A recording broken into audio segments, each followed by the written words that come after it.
Vinir faqat boylar uchunmi? Boylar uchunmi? Bo'lishi mumkin. Birinchi o'rinda og'iz diagnostika qilib, bemorni o'ziga mos bo'lgan shaklni tanlab olamiz. Hamma tishlarda chaxlab tashlash kerakmi guruchga o'xshab? Ruxsat bersangiz, biz boshqa mutaxassisni ham ishga jalb qilib, ya'ni ardadanchik to'g'irlab olamiz. O'zi nima farqi bor keramzit bilan keramika? Keramika boshqa materialga qaraganda yopisha oladi va emal bilan bitta bo'la oladi, ya'ni kirisha oladi. Ya'ni bu muhim. Lekin minus tomonlari ham bor. Biz bilib qo'yishimiz kerak, bu kompozit. Nima ish bo'lishidan qat'iy nazar hammani qo'rquv og'riq. Vinirda ham og'riq bo'ladimi? Aksincha, chaq to'g'ri bo'lsagina keyin o'sha vinirligini qila oladi. Ertaga orqasidan kelib chiqadigan muammoli vaziyatlar bo'lishi mumkin. Misol uchun, koronka qo'yishimiz uchun biz tishni hamma yo'g'idan chaqlashimiz kerak. Ya'ni 360 milgacha chaqlab olishimiz kerak bo'ladi. Odam nima deyapti? "Yo'q, men unga vaqtim yo'q hozir, vaqtim ketadi. Chaqlashimga vaqt ketadi yoki yangi arra olishimga vaqt ketadi. Shuni hozir meni chalg'itmagin" deyapti, aralayapti. Men bilaman, sizni instrumentlaringiz arzon emas. Og'iz bo'shlig'i ichki a'zolarimiz ko'zguz hisoblanadi. Mana shu narsani esdan chiqarish kerak. Qayerga murojaat qilsam, qanday siz bilan bog'lansa bo'ladi? Assalomu alaykum hammaga. Doktor Farhod Usmonov kanaliga xush kelibsizlar. Bugun sizlar bilan vinir bo'yicha gaplashamiz. Men mijozlardan to'plangan eng top vinir bo'yicha savollarni to'plaganman. Bugun Farhod akaga savollarni berib qiynaymiz. Farhod aka, assalomu alaykum. Xo'p, birinchi savolga keladigan bo'lsak, o'zi realni kirib ketaveramiz. Menga qiziqtiradigan narsa vinir faqat boylar uchunmi? Vinir boshqacha degan bo'lardim. Boylar uchun ham bo'lishi mumkin, lekin eng muhimi sog'lig'ini qadrlaydiganlar uchun, va shundan kelib chiqib o'zini hurmat qiladigan va o'zini yaxshi ko'radiganlar uchun ham to'g'ri bo'ladi. Nima uchun? Chunki vinirda faqat hamma qimmat narsaga o'pir bo'lyapti-da hozir, ya'ni qimmat narsa bo'lgani uchun boylar uchunmi? Yo'q, o'zi aslida o'zi bu tishlarni ko'proq to'qimasini saqlab qolish orqali nafaqat hamma biladigan estetika, balki funksiyani ham tiklash haqida gap ketadi va shu bilan birgalikda tishni sog'lom to'qimasi ko'proq saqlanib qoladi. Shu ko'proq, masalan, men agar qaysi tomondan qaraysiz vinirga desa, sog'lom to'qimani ko'p saqlab qolish jihatdan menga vinir ko'proq yoqadi. Ya'ni maza qilaman, nervni olmaslik imkoniyati bor. Nima deydi, jarohat kam, yemirilish kam, ya'ni chaqlash kamligi jihatdan vinir menga shu jihatdan ko'proq yoqadi va harakat qilaman bemorlarga o'sha narsani tushuntirishga. Ya'ni bu boshqa davolash usullariga qaraganda ancha tishlarni saqlaydigan usul. Shuning uchun boylar uchunmi? Bo'lishi mumkin, lekin ko'proq sog'lig'ini qadrlaydiganlar uchun, o'zini yaxshi ko'radiganlar uchun esa to'g'ri bo'ladi, men nazarimda. Tushundim. Endi ko'pchilik o'ylaydi, misol uchun tishimni vinir qildirishim kerak deganda 32 ta tishda o'ylaydi vinir qildirish kerak, lekin hammada ham unaqa muammo yo'q, ya'ni 32 ta tishda vinir qildirish uchun. Ko'pchilikda bo'lishi mumkin, balki 2 ta vinir bilan muammosi bitib ketishi mumkin. Aytmoqchiman, bitta vinir qildirish uchun sizga 20-30 ming dollar kerak emas. Misol uchun kam pul bilan ham 300-400 dollar bilan qanaqadir ma'noda muammosi bitib ketadi. Faqat insonda o'ziga qaraladi, estetika muammosi. Misol uchun diastema, tishlarda ikkitasini orasi ochiq bo'lsa, ikkita vinir bilan uni muammosini hal qilsa bo'ladi. U 20-30 ming dollarga tushmaydi, qaysidir ma'noda ozroq summaga tushadi, lekin funksiyani tiklaydi. Shunaqa demoqchisiz, ya'ni bitta qildirsa butun tishlarda emas, siz muammongizni hal qilsangiz bo'ladi bemalol ozroq pul bilan. Endi maqsadga bog'liq ko'p narsa. Misol uchun nima maqsadda vinir qilinyapti? O'zi vinir, mana odam kelib, "Men vinir qildirmoqchiman" deydi, biz ketamiz. Xo'p, vinir qildirmoqchi, nima maqsadda qilmoqchisiz? Chuqurroq kirishga harakat qilamiz. Ya'ni bu narsa ko'proq diagnostikaga borib taqaladi, ya'ni anamnez yig'ish boshqa. Buni surishtirsak, ko'p holatlarda muammo boshqa narsa bo'ladi. Ko'p holatlarda balki u muammo hali vinirgacha ham bo'lishi mumkin bo'lgan muammoga kelib chiqadi. Misol uchun, "Yo'q, sizniki hali vinir mumkin emas" yoki mumkin bo'lsa ham ko'proq jarohat olib ketib qoladi yoki boshqa bo'ladi. Sizga ko'rsatmangiz hozir misol uchun estetika ham unda sizda mana bunaqa bo'ladi. Masalan, estetika bo'lib hamma tishlaringizni qildirish shart emas. Hozir aytganingizdek faqatgina ikkita yoki ma'lum bir o'sha mana estetikadagi kerak bo'ladigan joyni o'zinigina vinir bilan tiklashimiz mumkin, to'g'ri. Yoki boshqa vaziyat, misol uchun boshqa vaziyatlar bo'ladi. Vinir qo'ydiraman deb keladi, lekin og'izda vaziyat endi portlab yotgan bo'ladi. Haligi xuddi boshimda uchta sochim qolgan, qanaqa shampun tanlaydigan degan bo'lib qolishi mumkin-da. Shunaqa vaziyatda biz aytamiz, "Yo'q, bunaqa vaziyatda siz vinirgacha ham kompleks davolab olish kerak bo'ladi, ya'ni to'g'rilab oladigan joylar bor. Ana o'shandagina vinir qo'yish mumkin." Ba'zi holatda bo'ladi, o'sha chaqlangan tishlar keladi. Masalan, kimdir yoki qachon chaqlab tashlaganda endi shunga vinir qo'ysam bo'ladimi? Vinir so'zini ma'nosi yo'qoladi, to'g'ri. Endi misol uchun endi o'sha vinir bo'lmaydi, koronka bo'lib ketadi-ku. O'sha vinirdan yasaladigan materiallardan, xomashyolardan koronka yasab bersak bo'ladi. Lekin vinir so'zini ma'nosi o'zgaradi, chunki vinir bo'lishi uchun uni tabiiy tish bo'lishi kerak va tabiiy tishda emal ko'p saqlangan bo'lishiga iloji boricha va o'ziga yarasha shunaqa talablari bo'ladi. Demak, jihatdan- vinir qo'ydirish uchun ham insonda qanaqadir etap bo'lishi kerak ekan. Keliblar qo'ydirish mumkin emas ekanda. Yo'q. Mana shu yomon. Mana shu jihat noto'g'ri narsa. Nima uchun? Chunki biz doim keliboq hamma narsani bittada shu hal qilib olgimiz keladi. Unaqa bo'lmaydi. Nimaga? Chunki hamma narsada birinchi o'rganish bo'ladi. Ya'ni diagnostika bo'ladi. Ya'ni bir tekshirib ko'ramiz. O'zi mana biz doim yaxshi savol berdingiz. Biz doim oqibat bilan kurashib o'rganib qolganmiz. Masalan, boshim og'riyapti, dori ichib yaxshi bo'lib ketadi. Og'rimay qoladi. Yoki misol uchun aytaylik, og'ir diastema bo'lib qoldi. Diastema bo'lishning nima sabab bo'ldi? Misol uchun sabablar juda ham ko'p. Misol uchun travma natijasida bo'ldimi, yiqilib tushdi, tishlar tish sinib qoldi, orasi ochilib ketdi. Yoki masalan, yonidagi tishlarda chiq qatorida tishlar yo'q. Shuni hisobiga chaynov natijasida tishlar surilib ketdi, diastema bo'lib qoldi. Misol uchun unaqa vaziyatda vinir qo'ysa bo'ladimi? Ha, bo'ladi, lekin muammo boshqa narsada-ku. Muammo jag'larda tishlar yo'qligida edi. Vaholanki shunga fokus qaratishimiz kerak. Bemor uchun nima muhim? Bemorlarimiz uchun estetika muhim. Ya'ni nima ko'rinib turgan bo'lsa, shuni to'g'rilab ber, jag'imni qo'yaver deydi. Yo'q, u aksincha jag' to'g'ri bo'lsagina keyin o'sha vinirligini qila oladi. Boshqa narsa ham endi, boshqa tishlar ham, plomba ham, koronka ham xuddi shu narsaga kiradi. Shuning uchun albatta diagnostika birinchi o'rinda turadi. Eng muhim narsa birinchi o'rin tekshiruv, ya'ni anamnez yig'ib ko'rish. Ya'ni shu narsa qanchalik menga o'zi kerakmi, yo'qmi? Va qilsa bo'ladimi, yo'qmi? Va qilsa meni muammolarim hal bo'ladimi, yo'qmi? Mana shu savollar va keyinchalik mana shu muammo hal bo'lgandan keyin boshqa birinchi haligi men so'rab kelgan muammoga qaytib qolmaymanmi degan savollarga javob hali qo'limizni tishlariga tekkizmasdan turib aniqlab olishimiz kerak bo'lgan savollar. Tushunarli. Xo'p, keyin misol uchun aytaylik, vinir qo'yishni boshlandi o'zi. Vinir bosqichiga o'tildi, tishlari to'g'ri keldi, vinir qo'yish kerak. Endi qo'rquv bor. Hammada vinir qo'ydirmoqchi bo'lgan odamda qo'rquv bor. Hamma tishlarda chaqlab tashlash kerak guruchga o'xshab. Chunki hozir juda ko'p virusli videolar tarqalib ketgan. Qaysidir stomatolog chiqaryapti, yoki qaysidir oddiy bloger chiqaryapti. Umuman tibbiyot sohasiga aloqa bo'lmagan. Vinir qildirish uchun hamma tishlaringni bunaqa tarzda chaqlab tashlash kerak deyapti-da, haligi ko'rsatayotgan insoni guruchga o'xshab yuqa emaliga ham o'tib ketgan. Hali nima desen deydimi, nima deydi? Tishni ichini Dentin. dentinigacha o'tib ketganda, o'shanaqa chaqlanish kerakmi o'zi? Bu juda ham muhim narsa. Har safar men bemorlarim kelsa savol berishadi. Xuddiki shu guruchdek qilib yoki spichkadek chaqlab tashlaysanmi, gugurchopadek qilib deydi. Biz bu uchun o'zi vinir texnologiyasi yana yaxshi ko'rgan tomonlardan bittasi, hali bemorga og'ziga vinir qo'yib ko'rmasimizdan oldin bemor vinirni qanaqa bo'lishi kerak, qanaqa turadi, tishlarda qanaqa shaklda bo'ladi, qilib ko'rish mumkin varianti bor. Ya'ni bu narsani biz mock-up deymiz. Diagnostika jarayoniga kiradi bu narsa. Ya'ni boya aytganimizdek, biz hozir faqat vinir haqida gaplashyapmiz, mana vinir ke bo'ldi degan, mana hamma tekshiruvdan o'tib bo'ldi, to'g'ri keldi, ana vinir qo'ymoqchimiz. Nima qilamiz? Biz birinchi o'rinda og'iz diagnostika qilib, bemorni o'ziga mos bo'lgan shaklni tanlab olamiz. Va balandliklarni hammasini aniqlab olganimizdan keyin biz bemorga test drive uchun tishlarni bo'lajak vinirlarning shakli va rangiga ham to'g'rilab qilib berishimiz mumkin bo'lgan narsa bor. Bu mock-up deyiladi. Mock-upda biz plastmassalar orqali og'ziga taqamiz. Taqqan holatda bu narsani biz o'sha 3D da qilamiz. O'zini maxsus elementlari bor, o'sha elektron, o'sha kompyuter diagnostika qilgan holatda ko'rinadi. O'sha paytda biz bemorga ko'rsatamiz. Mana siz tishlaringiz o'zi, ya'ni boshdagi variant. Ana endi biz unga mana bunaqa vinir qo'ydik. Mana ko'ring.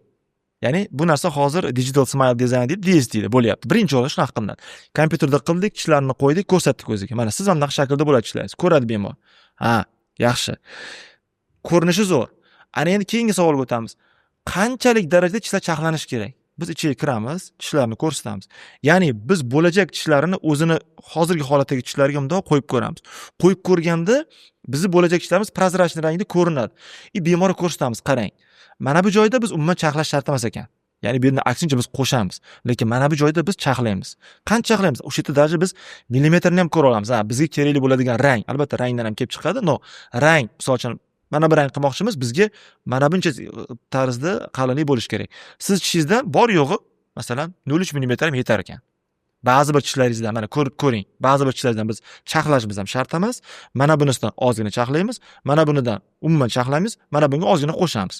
Bo'l. Ya'ni bemor real vaqtda kompyuterda o'zi ko'ra oladi. Ha, demak, tishlarim ko'p chaqlanmas ekan mana bunday holat bo'lar ekan. Ha, bo'ldi. Bo'ldi, ishondim, lekin og'izda ham bitta ko'rmoqchiman endi desa, bo'ldi. Demak, forma sizga yoqdimi? Yoqdi. Ana endi keyingi etapga o'tamiz. Ya'ni shu narsani biz materiallashtiramiz. Ya'ni mockup qilib, WhatsApp qilib, o'sha shaklini, yangi bo'lajak shaklini ko'rsatamiz o'ziga, ko'radi, yoqdi. Endi shundan biz unga og'ziga taqib, o'sha biz elektron ko'rsatgan tishini og'ziga taqib qo'yamiz. E'tibor bersangiz, hali bironta tishni chaqlaganimiz yo'q, tekkanimiz, hech narsa qilganimiz yo'q. Faqatgina hali biz buni bir avtosalonlarda test drive deydi yoki misol uchun bozorga kiyim olgani borsiz, darrov sotib olmaysiz-ku, birinchi kiyib ko'rasiz.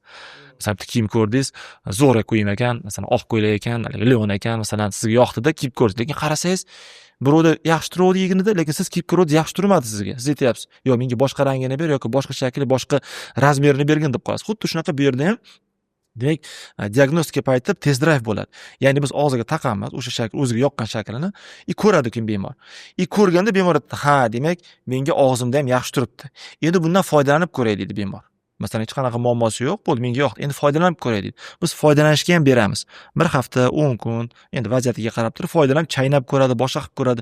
Mana shunaqa vaziyatlarda bemor ishonch hosil qiladi. Ha, demak, bu shakl, bu balandlik, bu forma qanchalik o'zimga, atrofdagilarimga, masalan, o'zim har kun turganimda, ovqat yeganimda, kulganimda qanchalik bo'lyapti? Bemor o'ziga tekshirib ko'radi, ya'ni test qilib ko'radi. Keyin bemor qaytib keladi, ko'p holatda bemor aytadi, "Yo'q, hech qanaqa muammo yo'q, bo'ldi, menga yoqdi, boshlaymiz" deydi. Ya'ni bemor o'zi biladi, nima bo'ladi, qancha saqlanadi, qanaqa shakl bo'ladi, taxminan rangini ham biladi. Endi plastmassa bo'lgani uchun rangi ozgina o'zgarishi mumkin, lekin taxminan rangini ham biladi. Bo'ldi, ishlaymiz deydi, bo'ldi. Ba'zi bir holatlar bo'lishi mumkin. Masalan, bemorga shakli yoqmay qoldi. Misol uchun aytadiki, "Yo'q, bu menga katta qilyapti bu shakl" yoki "Bu shakl juda past ekan" yoki "Kulganimda ko'rinmayapti" yoki misol uchun bu bemorga yoqmagan jihat. Ba'zi holatda bizga yoqmay qolishi mumkin. Biz aytishimiz mumkin. Qarang, misol uchun Farhod aka, misol uchun biz mockup qilib ko'rdik, lekin tishlaringiz qiyshiqlik darajasi yuqori bo'lganligi sababli ba'zi bir tishlaringizni ko'proq chaqlashga to'g'ri kelyapti. Ya'ni o'zini o'qida emas tishlaringiz, mana bundoq bo'lib turgan tishni biz joyiga olib kelishimiz uchun ko'proq chaqlab yuboramiz. Rozimisiz? Siz nima deb ko'pincha bizga tashishadi, masalan, siz nima deb o'ylaysiz? Men aytaman, "Yo'q. Vinil qo'ymoqchi bo'lsak, agar ruxsat bersangiz, biz boshqa mutaxassisni ham ishga jalb qilib, ya'ni ardadantik to'g'irlab olamiz." Ya'ni ardadantik to'g'irlab olsak, ma'lum bir tishlarni o'z o'qiga joylab olib, keyin vinil qo'ysak, unda tishlar ham boya ketganimizdek kamroq chaqlanadi, shakli to'g'ri bo'ladi. Lekin shunday holatda ham qilib yuborgin deydigan bo'lsa, unda u holatlarda tishdan ko'proq jarohatlanadi va u yerda vinil emas, katta ehtimol bilan koronka yoki boshqa bir ba'zi bir holatda tishlar ham olib tashlanishi ham ehtimolgacha borib qolishi mumkin. Albatta bu vaziyatga biz qarshimiz, lekin shunday bo'lsa ham bu narsalar bemor bilan muhokama qilinadi. Bemor o'zi tushunadi. Aytmoqchi bo'lganimki, bizni vazifamiz bemorni tibbiy madaniyatini, aytaylik, stomatologik madaniyatini oshirib, o'zimizni darajamizga ozgina bo'lsa ham ko'tarib olib, keyin u bilan suhbatlash. Ana shunda bemor tushunadi. Hatto bemor to'g'ri savollar berishni boshlaydi. Va o'sha paytda biz bemor bilan gaplashishimiz oson bo'ladi. Bemor o'zi ham aytadi, "Ha, men bunaqa qilsam to'g'ri bo'lar ekan, shunday qila qolay" deydi. Ya'ni o'zi tushunadi. Va mana shu narsa biz uchun eng muhim narsa. Bir xil paytda bemor bilmaydi-ku, mutaxassis emas. Bo'ldi, qilib yuboramiz dedi, boshlab qo'ydik, chaqlab qo'ydik. Qarasak, qo'shnisi vinil qo'ydirgan, zo'r qo'ydirgan, og'rimagan. Bu qarasa nervni olgin deyapti. Qanaqasiga qo'shnimda qo'ydirdik-ku, desa kelsa, sizga bo'lmasdi o'zi vinil, biz chopishga majbur bo'ldik deb boshqa qiladi. Nimadan kelib chiqadi? Tushunmovchilikdan kelib chiqadi. Bu eng katta xato, eng katta muammo. Ko'p holatlarda mana shu muammolarga uchrashimiz hisobiga hozirgi masalan vinil og'riqli bo'ladi yoki noto'g'ri bo'lar ekan, qila olmas ekan, bo'lmas ekan degan savollar tushunmaganligi jihatdan, yetarli ma'lumotga ega bo'lmaganligi jihatdan kelib chiqayotgan muammolar deb hisoblayman. Zo'r tushuntirib berdingiz. Demak, men bu mif ketma-ketligini aytadigan bo'lsam, kimdir misol uchun borgan vinil qo'ydirgani, tishida o'sha ortodontik muammo bo'lgan. Ya'ni aytaylik, tishi qashtirmalar qiyshayib qolgan, unga stomatolog taklif bergan, ortodontiya qilamiz, lekin senga mancha vaqt ketadi. "Yo'q, men kuta olmayman, meni chaqlab olishar" degan. Uni chaqlashganda vinil qo'yib olgan, kimgadir aytgan keyin. "Vinil qo'ydim, men chaqlaykan, meni chaqlab tashladi" degan. Shu bilan to'liq tushuntirmaganda, keyin shu mif menimcha tarqalib ketgan. Tishini vinil qo'ydirishim uchun, demak, tishini guruchdek chaqlab tashladi. Barib chaqlaymiz tishini deydi. O'shanga o'xshab shunaqa bo'lgan bo'lishi mumkin shunday. Zo'r. Xo'p, keyingi misol uchun og'riqli savol. Vinil qo'ydirsam, faqat vinil unitaz rangi o'xshab qolmaydimi degan qo'rquv bor. Har ko'rganimni ot tishiga o'xshab qolmaydimi degan narsa bor-da endi. o'zi bir tendensiya keldi, juda ham oq tish qo'yib, boshqa qilib, mana Gollivudskiy ulыбка deydi. Nima uchun o'zi Gollivudskiy? O'sha yerdan gapirib ketsam bo'ladimi Gollivudskiy nima uchun Gollivudskiy ulыбка deyiladi? Gollivudda endi bilasizku, masalan, kinoga chiqayotgan odamlar hamma yo'g'i ideal bo'lishi kerak. Ideal deganda endi haligi bir boshqacha hammaga o'xshamagan bo'lishi kerak. Mana ideal degani hammaga o'xshamagan bir mukammal bo'lishi kerak. O'zi tabiiyki hech kim unaqa mukammal emas. O'zi mukammallik so'zini o'zi ma'nosi ham keng tushuncha hisoblanadi. Xullas, Gollivudda shunaqasi kelib chiqqan paytda u yerda majbur bo'lishgan, ya'ni tishlarni ham to'g'irlashga, ya'ni oppoq bo'lishga. Oppoq, bir xil shakl, rang, oppoq bo'lishga. Va shu narsa qolib ketgan Gollivudskiy ulыбка degan. Lekin aslida o'zi vinillarning oldiga qo'yilgan maqsad o'zi boshda unaqa emas edi. O'zi aslida ularning oldiga qo'yilgan maqsad tishlarni birinchi o'rinda kam, boya aytganimdek, ya'ni kam charxlash orqali yuqori funksional va estetikaga erishish edi. Va bundan ko'proq foydalanib, ko'proq oq tish qo'yib, haligi juda ham oppoq, belosnejniy deydi, juda oq rang. Lekin oq rang bo'lishi balkim uni ham o'zini kategoriyasi bor, ya'ni ma'lum bo'lib qo'yilishi kerak bo'lgan insonlar bor. Aytaylik, masalan, artistlar bo'ladigan bo'lsa, kino artistlari bo'ladigan bo'lsa, xonandalar bo'lsa, ularga to'g'ri kelishi mumkin. Qaysi ma'nodaki, ular o'zi hayot tarzi shunday, yorqin hayot tarzi, masalan, kinolarda ishtirok etadi, xonandalik qiladi, masalan, jurnalistlar bo'lishi mumkin. Lekin aksariyat ko'p odamlarda, masalan, tabiiy turmush o'sha o'rtacha, masalan, bo'ladigan turmush tarzini kechiradigan insonlar bo'ladigan bo'lsa, ularga bunday oq tishlar tez joniga tegib qolishi yoki qaysidir ma'noda odamlar faqat xuddi ko'zini tishiga qaraydigan bo'lib, o'zimga e'tibor bermayotgandek tuyulishi degandek fikrlar kelib chiqishi mumkin. Shuning uchun oq tish bu biz ko'pincha aytamiz, unitaz rang deymiz, juda ham oqarib ketishi. Bunda umuman shakl, tekstura yoki bir morfologiya, tishni gulla deymiz biz, ya'ni o'zi tabiiy bo'lishi kerak va gullar uncha ko'rinmay qoladi. Shuning uchun hozirgi bir tendensiyada juda ko'pchilik bemorlarimiz mana tushunib yetyapti bu narsani va dunyo nimasi ham, tajribasi ham shu narsaga yetib kelyaptiki, tabiiylik muhim ekan. Ya'ni tabiiy tishni rangi bo'lishi muhim. Ya'ni tish chiroyli ko'rishdan oldin tabiiy ko'rinishi kerak va sog'lom ko'rinishi muhimroq ekan. Shuning uchun shu narsaga kelinyapti. Hozir ham ustozlarimiz ham ko'p o'rgatishyapti, chet elga ko'p malaka oshishga borganimizda ko'rishyapti. Bor shunaqa kategoriya insonlar, lekin juda ko'pchilik hozir ko'proq shu mayli oq bo'lsin, lekin unitazdek emas, tabiiydek bir chiroyli, yumshoq oq ko'rinsin, hali yumshoq so'zi haligi soft smile ko'rinsin, ya'ni yumshoq oq ko'rinsin deyiladi. Ya'ni shu yumshoq oq ko'rinishi unitazdek oq emas, balkim tabiiyga yaqin bo'lgan oq. Endi unaqa oq bo'ladigan bo'lsa, masalan, o'zingiz tabiiy sariqroq deylik, misol uchun o'rtacha hammada bo'ladigan rang bo'ladigan bo'lsa, lekin siz juda ham oq qilmoqchi bo'lsangiz, unda tabiiyki siz kulganingizda nechta tish ko'rinsa, o'shani hammasini oq qilishingizga to'g'ri keladi. Agar rang birinchi o'rinda muhokamada bo'layotgan bo'lsa. Lekin agar siz yo'q, menga rang misol uchun muhim emas, menga shu tishim tabiiy bo'lishi, tabiiy sog'lom bo'lishi kerak deydigan bo'lsak, unda hamma tishlar emas, balkim o'zingiz tish sog'lom tishlaringiz rangidan qilib vinil qo'yib bersa bo'ladi. Shuning uchun biz hozirgi kunda vinil degani faqat oq tish emas, vinil degani hamma tishlar degani emas. Vinil degani insonni o'zini tabiiy tishlarini rangidan qilish. Hozir aslida, lekin o'zi aslida oq qilish osonroq o'zini tabiiy tishini rangidan qilishdan ko'ra. Mana ko'p texniklarimiz tish yasab berganlarga gaplashadigan bo'lsak, o'zini tishini rangi tushirish nihoyatda qiyin. Nimaga? Chunki o'zini tishi bu Alloh yaratgan tabiiy rang. Tabiiy rangga keltirish juda qiyin hisoblanadi aslida. Oq rang qilish oson, nimagaki bir xil rang qiladi, hamma tishga bir xil bo'ladi. Bittada shu oppoq ko'rinadi, oson, texnik uchun ham oson.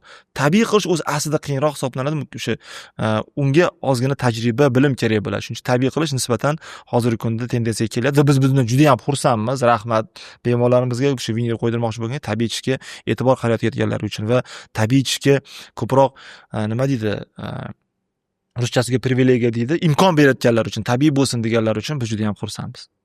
Zo'r. Demak, haqiqiy professional ish faqat oq emas, naborot o'zini tabiiyroq tishiga o'xshatish haqiqatli qiyinroq professional ish degan. Men bemorlarimga aytaman-da, men aytamanki, qanaqa ish qilamiz Farhod deydi. Men aytaman, endi biz o'rganamiz-ku, biz turmush tarzini o'rganamiz, kasbini o'rganamiz, hayot tarzini o'rganamiz. Shundan kelib chiqib taklifimizni beramiz. Endi bizga ishonishadi, rahmat bemorlarimizga. Lekin biz o'zlarini ham fikrlarini o'rganishga harakat qilamiz. Shunda aytamizki, shunday rang bo'lishi kerakki, ko'rgan odam ikkilanib qolish kerak. Akani o'zlaring ishlarimi, opani yo qo'ydirganmi? Kelib so'rash kerak. O'zingiz chizmi qo'ydirganmi? Mana shu narsa juda anaqa zo'r. Nimaga aytsa, bemor oldiga kelib turib, endi meni fikrim bu, masalan, kelib so'rasa, ikkilanib qoldimi, demak, agar endi u sizga tashlaydi endi. Siz endi o'sha yerda, o'zimni tishlarim desangiz, tishlaringiz zo'r qarayar ekansiz, gap yo'q deydi. Agar qo'ydirganmisa, demak, chiroyli qo'ydiribsiz, juda o'zingizga yarashib turibdi degan ikkita javob eshitdi. Ikkala javob ham o'ziga yoqadigan, bizga ham bir kompliment, ya'ni qo'ygan odam uchun ham kompliment bo'ladigan bo'ladi. Shuning uchun biz harakat qilamiz. Oqroq qilishga harakat qilamiz, lekin shunday oq bo'lsinki, ko'rgan odam ikkilanib qolsin. Bu shunaqa chiroyli oq ekan, o'zinikimikan yo kimdir qo'yganmikan, ikkilanib qolsa bu. Ko'pincha oqlarda qanaqa bo'ladi unitazda? Bu точно qo'ydiribdi deydi, qo'ydirganda ham menimcha fonar ham kerak emas bo'lsa kerak, hech qilib yurganda deydi-ku, u bo'lishi mumkin, lekin ko'pincha bemorlar bu narsadan ozgina naq qiladi. Hozirgi aytgan variantim bo'lsa, unda har to'g'ri o'zimizga ham bir xursand bo'lamiz, haligi zo'r chiqibdi, haligi tabiiy o'zimnikidek bo'libdi. O'zimnikidek bu, ana shu gap juda muhim. O'zimnikidek bo'libdi degani tushgan, hamma yo'g'i tushgan. Hamma yo'g'i oppoq tish, u juda ham ko'pincha tushmasligi mumkin. Tabiiy o'zimniki degan so'z ko'proq ahamiyatga molik bo'lgan so'z. Zo'r. Mana aytyapsiz-ku, tishlarga moslab rang tanlaymiz deyapsiz. O'zi vinirda necha xil rangi bor? Vinirda tishlarni qanaqa ranglari bo'lsa, tabiatda uchrasa, hamma rangni vinirda qilsa bo'ladi. Hamma rangni qilib bera olsa bo'ladi, texnikamizda qila oladi bu rangni. Shuning uchun o'zi lekin vinirda 4 ta bleach ranglar deydi, ya'ni oqartirilgan, adbervis qilingan ranglar deydi. O'sha ranglar bor o'zi vinirlar uchun qilinadigan adden ranglar bor. Lekin aslida o'zi biyodagi, ya'ni tabiiy insonlar uchraydigan ranglarning hammasi vinirlarda qilinadi va juda ham chiroyli chiqadi. Har qanday rangni vinirda qilib bersa bo'ladi. Har qanday rang. Hattoki bir xil shunaqa bo'ladi, haligi vaziyatlar bo'ladi. Chetdan diamond vinirlarni gapirib ketsa bo'ladi. Chetdan shunaqa vinirlar bo'ladi. Misol uchun vinir qilgan, lekin unga shunaqa ishlov berganki, xuddiki olmosdagi, olmosning qiralaridagi, olmos ko'rsanglar tovlanadi-ku, haligi xuddi olmos qiralaridagi shakl berib turib qilsa bo'ladi. Endi etdi uj rang boshqacharoq bo'ladi. Etdi endi rang xohlagan rang. Shunaqa rang qilsa bo'ladiki, xuddagi haligi safiroviy ranglar deydi, haligi ko'kimtir, yoki misol uchun qizg'ish ranglar, misol uchun shunaqa barbi ranglar deydi, shunaqa ranglar, pushti ranglar ham qilsa bo'ladigan variantlar qilish mumkinmi? Ha, qilish mumkin. Tabiiy chiqadimi? Albatta yo'q.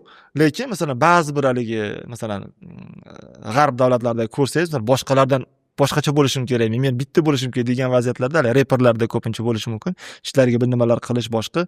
Unaqalarda vinil, hattoki tabiiy bo'lmagan, tabiatda uchramaydigan ranglarni ham vinilda qilsa bo'ladi. Zo'r. Xo'p, mana vinirni o'sha masalan mokap qildik. Men masalan ko'rdim. Menga o'sha plastmassadan qildiringizda, o'zim vinirni ko'rdim. Bo'ldi, qildiramiz. Rangini ham tanladik. Undan keyingi qo'rquv menda vinir bilan yolamanmi, go'shtli taomlar yolamanmi, o'zi oddiy tishimda yeyotgan narsalar yana bemalol iste'mol qilib kela olaman degan qo'rquv bor. Nimaga desangiz, men vinirni qo'ydirishimdan oldin izlanganman, juda yupqa narsa bo'ladi-da. O'sha 0.3 mm deyapsizmi? Vinirni qalinligi ham shunaqa bo'ladi. Vinir qalinligi ba'zi bir adabiyotlarda ustozlarimiz ham ko'rsatgan 0.1 mm gacha bo'lishi mumkin. 0.1 mm tasavvur qilyapsizmi? Mana 1 mm misol uchun taxminan tirnoq qalinligi bo'lsa, misol uchun, shuni 10dan 1. Shunaqa darajada yuqa bo'lish mumkin. Ya'ni nima qilishgan. Endi hali bu darajada yuqani biz qilmadik. Endi biz eng yuqamiz 0.3 mm bo'ldi.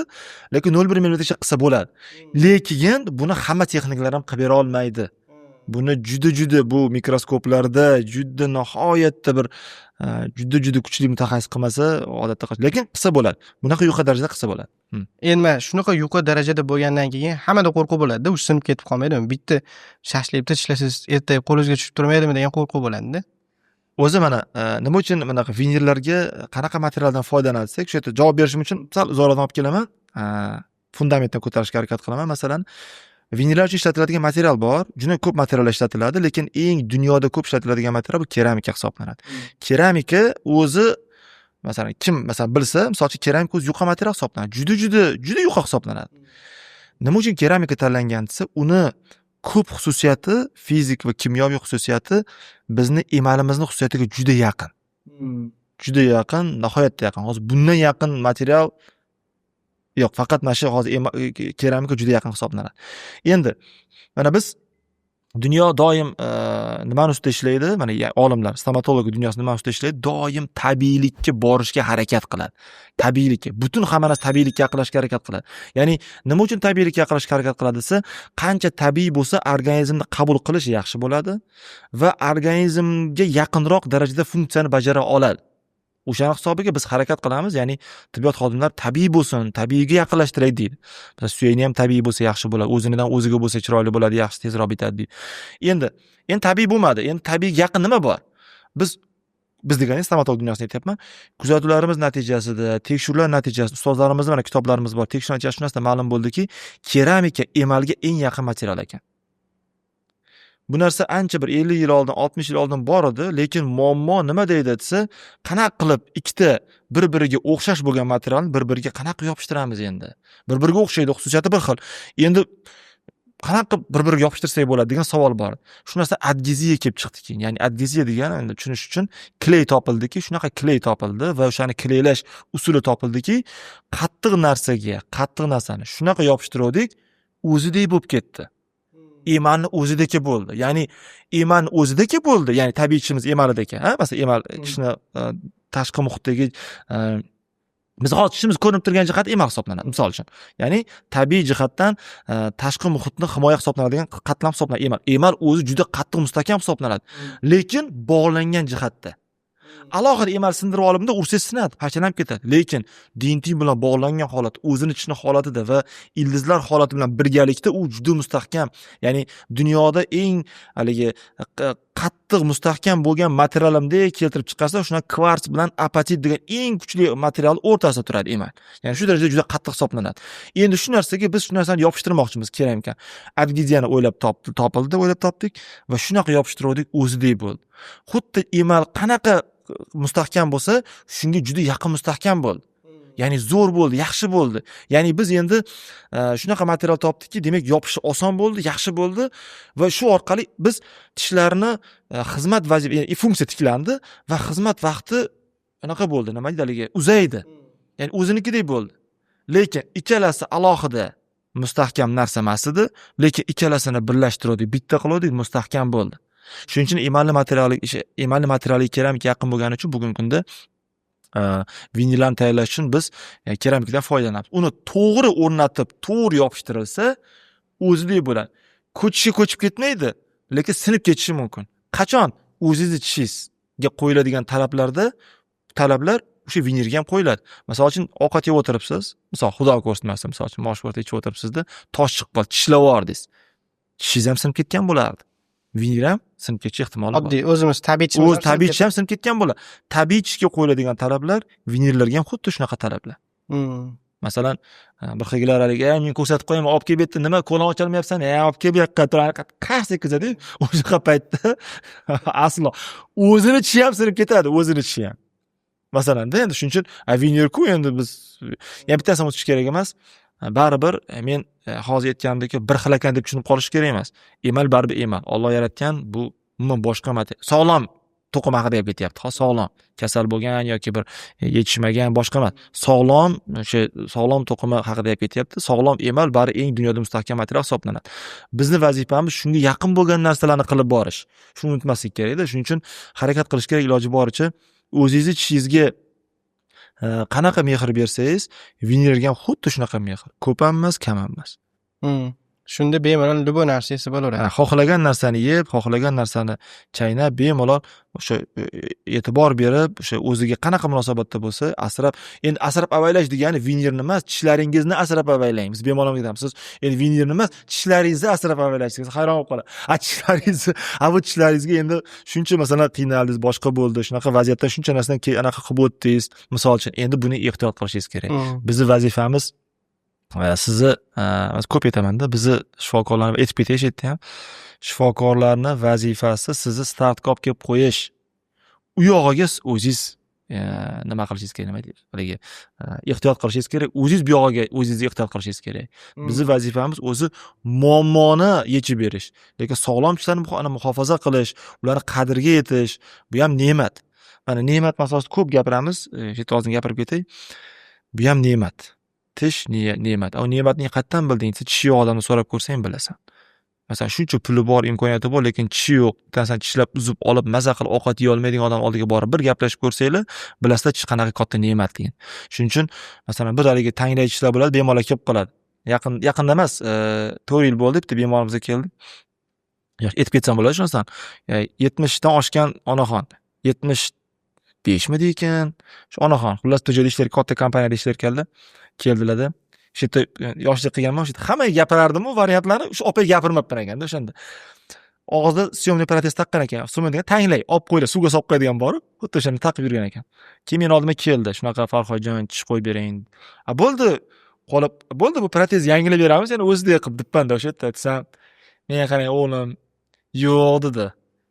Rahmat, shunchalik menga xizmat qildi dedi, lekin shunday narsa qilib berginki, qo'limni og'zimga tiqmay dedi.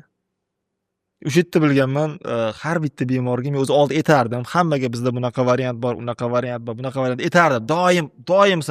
Doim variant, chunki qo'limdan keladimi, kelmaydimi, bemor bilish kerak, stomatologiya olamida uni muammosini hal qilish uchun nimalar bor. Misol uchun men echkiga majburman. U qo'limdan keladimi, yana qaytaraman. Qo'limdan keladimi, kelmaydimi boshqa masala. Misol u masalan 3 ta narsa aytdim. Misol bunaqa qilishingiz mumkin, bunaqa qilishingiz mumkin, bunaqa qilishingiz mumkin. 3 ta variant deyish mumkin. U aytishi mumkin. Birinchi variantni qilsak zo'r bo'ladimi? Ha, bo'ladi. Plus minusi qanaqa? Plusi bunaqa, minusi bunaqa. Bo'ldi, menga birinchi variant yoqdi desa, kechirasiz, buni men qila olmayman, buni falonchi aka qilib beradi. Nimaga aytsa, chunki stomatologiyada bor, lekin men bu narsani qilmayman. Buni falonchi aka qiladi yoki falonchi mutaxassis qiladi deydigan variant. Xullas, o'shani aytmabman ekan. Endi yoshlari katta, keyin bularga almashtirib bersam bo'ladi. Yo'q, dedilar. Menga dedilar shunday narsa qilib berginki, qo'limni og'zimga tiqmay, shu bo'ldi, og'zimga qo'yib bo'ldi tursin. Mana o'zi qanaqa tabiiy, og'zingga tiqmaysan-ku qo'lingda, to'g'ri. Ovqat chaynaganda maza qilib chaynaysan-ku. Endi biz o'zimiz ichimiz. Men ham shunaqa bo'lsinki, shunaqa. O'shanda keyin bildimki, demak, biz bemorlar eng muhim o'zida tekshiruv ko'p o'tkazilgan. Biz ko'p o'qiymiz. Mana institutda dars beraman men. Biz ko'pincha bizni qilayotgan ishlarimiz ilmiy jihatdan asoslangan bo'lish kerak. Ilmiy jihatdan, ya'ni ko'p tekshiruv o'tkazilgan bo'lish kerak. Ya'ni doказательная meditsina deydi, ya'ni isbotlarga, dalillarga asoslangan tibbiyot deydi. Ya'ni nima uchun bu narsani ishlatyapman? Men hozir aytdim-ku, keramika nima uchun bu anaqa nimaligini. Chunki bu keramika boshqa materialga qaraganda yopisha oladi va emal bilan bitta bo'la oladi, ya'ni kirisha oladi. Ya'ni bu muhim. Xuddi shunaqa biz tekshiruv o'tkazayotgan paytimizda biz bilishimiz kerak. Bemorlarga nima birlamchi o'zi. Bunaqa tekshiruv o'tkazilgan. Adashmasam Garvard universitetida o'tkazilgan bunaqa tekshiruv ma'lum bir 1700 dan 1800 ta qanchadir ham adashishim mumkin, 1749 odamni tekshiruv o'tkazilgan. Shunda so'rashgan, sizlarga birinchi o'rinda nima muhim deyilgan.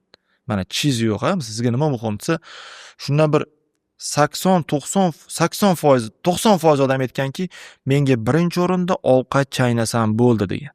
Ya'ni shundan kelib chiqadiki, eng muhim jihat bu funksiyani tiklash. Ya'ni siz funksiyani tiklab berasiz, o'shanda o'zi stomatolog o'sha yerda tugaydi. Ya'ni stomatologiya, tibbiyot tugaydi. Ya'ni tibbiyotning asosiy vazifasi funksiyani tiklab berish. Ya'ni funksiya tiklanadi. Keyingi etaplar nima turadi? Endi funksiya tiklangandan keyin endi tishlar ham tishlarga o'xshagan bo'lsin, bir chiroyli bo'lsin, estetika bo'lsin, boshqa bo'lsin degan nimalar ham variantlar ham keyin keladi.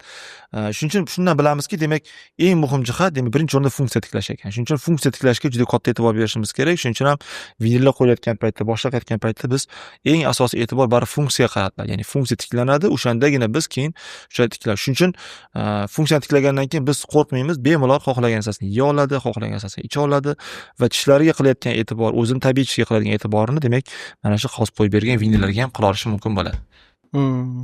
Zo'r. Buni material bo'yicha aytdingiz-ku, keramika dedingiz-ku. Hozir eng o'sha emalga yaqin material o'sha bo'lyapti dedingiz.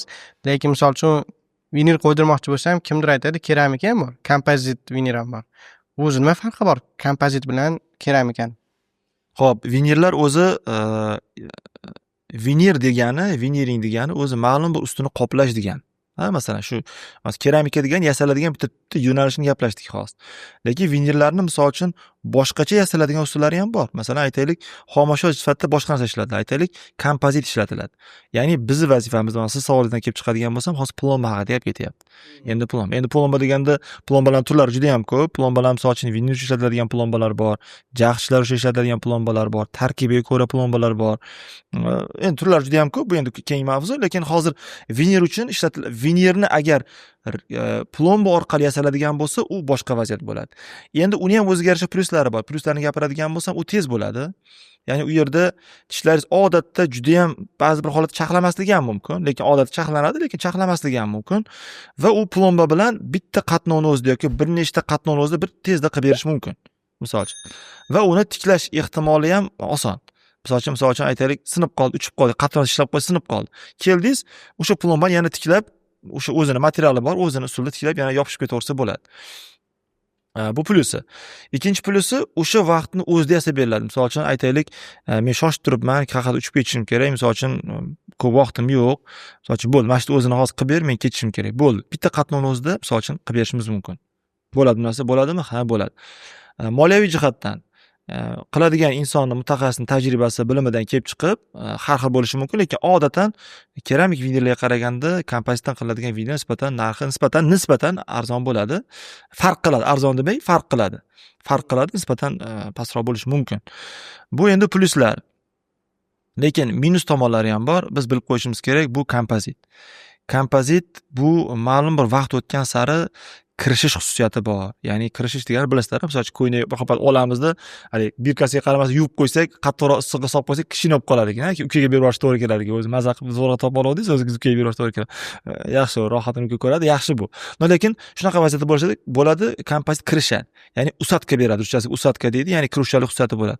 Ma'lum vaqt kirishadi. Keyin ma'lum bir vaqtlarda sinib qolish ehtimoli ham bor. Ma'lum vaziyatlarda ko'p holatda bemorlar shunday shikoyat qiladi, rangi o'zgarib qolar ekan tez deydi. Chunki ularni doim agar uni ustini plombani ustini polirovka qilib turmasa, u o'ziga masalan kofe ichamiz. Endi biz hamma narsa yeyishimiz mumkin. O'sha ranglar bo'ladi, boshqa ovqatlarimiz bor, shunaqa narsa.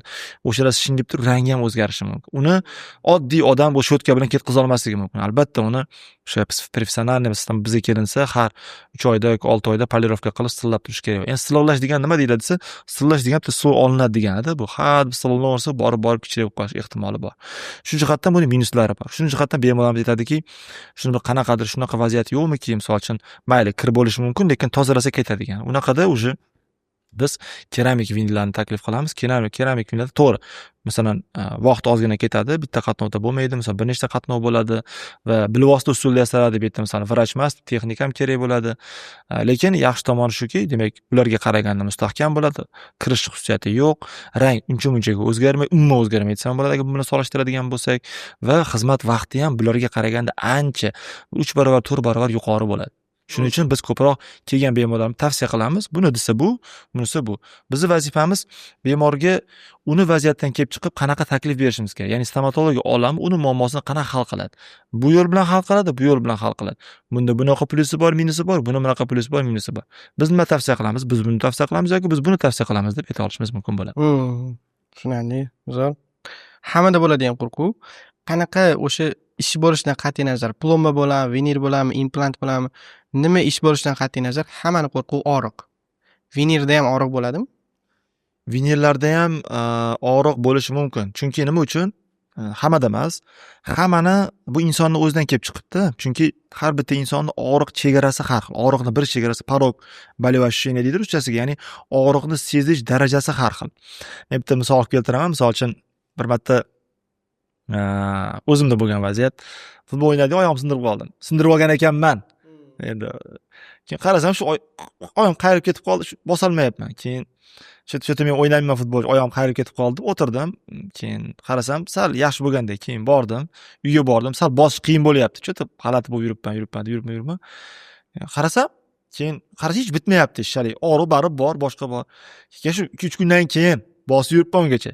Keyin shu doktorga borib tekshirtirib ko'raychi, endi bordim yoshligimda. Tekshirsak, dars ketdi, sinibdi. To'g'ri, sinishga yaqin qolgan daraja. U o'z bitmaydi. O dars ketish sinishdan ko'ra juda xavfli ekan. Chunki dars ketganda qarab ketishini bilmaydi hech kim. Masalan, shu sevkomiga qarab ketish mumkin. Boshqa xullas. Shunaqa, sinib qo'ya qoldi, bo'ldi, u nima. Shuning uchun shunaqa vaziyat bo'ldi. Keyin bir xil vaziyat bo'ldi. Bitta og'aynimda ham xuddi shunaqa vaziyat bo'ldi. Ya'ni singanimni bilmaganman, yuraverganman shu kuni. Bitta og'aynim xuddi shu futbol oyog'ini qayirib oldi, shunaqa sinib qoldi. O'sha yerdan to'g'ri doktorga olib ketishdi keyin. Rentgen qilishgan ekan, paya cho'zilibdi faqat. Masalan, insonni og'riq sezish darajasi har xilda. Misol uchun, kimdir sportsmen, kuchli boshqa odamlar yoki bir выносливый deydi, ya'ni ko'p masalan chiniqqan, chayir odamlar bo'lsa, ular og'riq sezish har xil. Qo'li sindirib olsa ham bilmasdan yuraverishi mumkin. Misol uchun, bir xil odamlarda bor, og'riq darrov sezish darajasida. Sal sovurib qolsa ham darrov sezib qoladi. Xuddi shunaqa tishlarni ming emal oron masalan emal darajasida bo'lsa ham, lekin chaqlayotgan paytda baribir sovug'ini yoki qanaqa darajani sezib qolish ehtimoli bor. Mana shunaqa vaziyatda og'riqli bo'lishi mumkin. Lekin unaqa vaziyatda biz albatta har qanday vaziyatda og'riqsizlantirib qilamiz. Har bitta etap, har bitta jarayon og'riqsizlantirish orqali amalga oshiriladi. Va og'riqsizlantirish ham og'riqsizlantirish qilishdan oldin ham og'riqsizlantiriladi. Ya'ni vina kirish uchun ham, vina sezmas uchun ham qilinadigan og'riqsizlantirish bor. Ya'ni bugungi kunda stomatologiya, ya'ni bemalol qo'rqmasdan maqtanib aytsa bo'ladi, oldingi stomatologiyadan ancha yaxshi. Eng zo'r vaziyati bu og'riqsizlantirishimiz juda ham haligi ham og'riqsizlantirishimiz og'riqsiz va u cho'zilgan variant. Masalan, oldin juda ham qisqa vaqt ta'sir qilgan bo'lsa, hozir tarkibdagi o'sha moddalar natijasida o'sha narsa uzaytirilgan. Ya'ni bitta og'riqsizlantirish hamma joyda har xil, lekin har bitta insonning darajasida har xil, lekin aytaylik 120 minutdan 180 minutgacha ta'sir qiladi. Ya'ni bemalol o'sha darajasiga bog'liq, ya'ni ko'p kam qilishingizga bog'liq. Shunaqa vaziyatda shunaqa daraja orasida bemalol har qanday ish amalga oshirsa, bemor sezmaydi, og'riqsiz bo'ladi, yaxshi bo'ladi. Hop, keyingi og'riqli savolimiz, vinirdan keyin tishlar chirib ketmaydimi? Juda ko'p berilgan savollardan bittasi mana shu narsa. Chunki boya aytdik-ku, vinir hamma joyni qoplamaydi. Ma'lum bir joy, masalan, ustini qoplaydi va tagini qoplashi mumkin xolos. Orqa tomonim tishim ochiq qolib ketdi-ku, chirib ketmaydimi deydi. Yo'q, albatta. Qachonki agar to'g'ri o'rnatilsa, o'sha barcha talablar to'g'ri bajarilib, to'g'ri o'sha davolanib, tishlar, karieslar hammasi yo'qotilib, davolab to'g'ri o'rnatilsa, yo'q. Karies bo'lmaydi va uni rivojlanishi ham to'sqinlik qilinadi. Yo'q bo'ladi rivojlanish. Lekin bitta tomoni bor. Biz ko'p holatlarda vinirga og'iz boshini tayyorlab olamiz. Ya'ni og'iz bo'shig'ini protezga tayyorlash degan o'zi etap bor. Ya'ni og'iz bosh tayyorlanadi. Tayyorlangan bu paytda o'sha hamma karies bo'lishi mumkin bo'lgan, karies bo'lgan va shunga moyil bo'lgan ishlar hammasi davolanadi. Ya'ni plomba qo'yiladi, restavratsiya qilinadi, tiklanadi, boshqa qilib yaxshilab davolab tiklanib, zo'r qo'yilgandan keyin vinirga reja qilinadi va vinir qilinadi. Shuning uchun agar to'g'ri tayyorlangan bo'lsa, hamma o'sha olingan hammaligi tishlar davolangan bo'lsa, karies yo'qotilgan bo'lsa, albatta karies bo'lishi ehtimoli kamayadi. Lekin yana bitta tomoni bor, tasan bilib qo'yishimiz kerak. Boya aytganimizdek, vinir tishlar hamma joyni qoplamaydi. Tishlar ochiq joylari bor.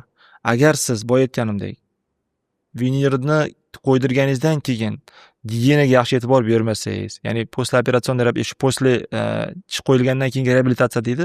O'shanga agar rioya qiladigan bo'lsa, agar gigiyena yomon bo'ladigan bo'lsa, unda bo'lish ehtimoli bor. Masalan, gigiyenaga qaramayapsiz, og'izda kislotni muhomat oshib ketib qoldi yoki ishxoriy muhit oshib ketib qoldi, yoki boshqa qanaqa sabablar bor, unaqa vaziyatlar bo'ladigan bo'lsa, unda karies kelib chiqishi, paydo bo'lishi, rivojlanishi va tishlarning emal qismini, kerak bo'lsa dentin va o'sha nima nervlarni ham zararlashi mumkin.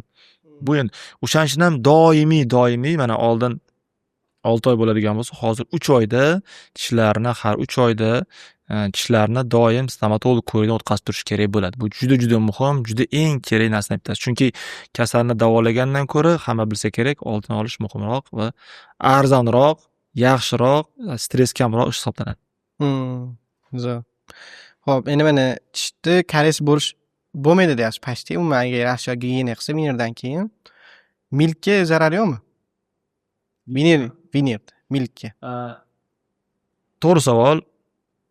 Vinir qo'yayotgan paytda, tish chaqlayotgan payt, tish ham chaqlanadigan daraja bo'ladigan bo'lsa, biz vinirni chegarasi bor. Vinirni chegarasi, ya'ni milk bilan chegaradosh qismi, masalan, bu tish bo'ladigan bo'lsa, tish mana tugab bu yoq milk boshlanadigan bo'lsa, ya'ni o'sha joyi ham boya aytganimdek tayyorlab olish jarayonida milklar ham davolanib oladi.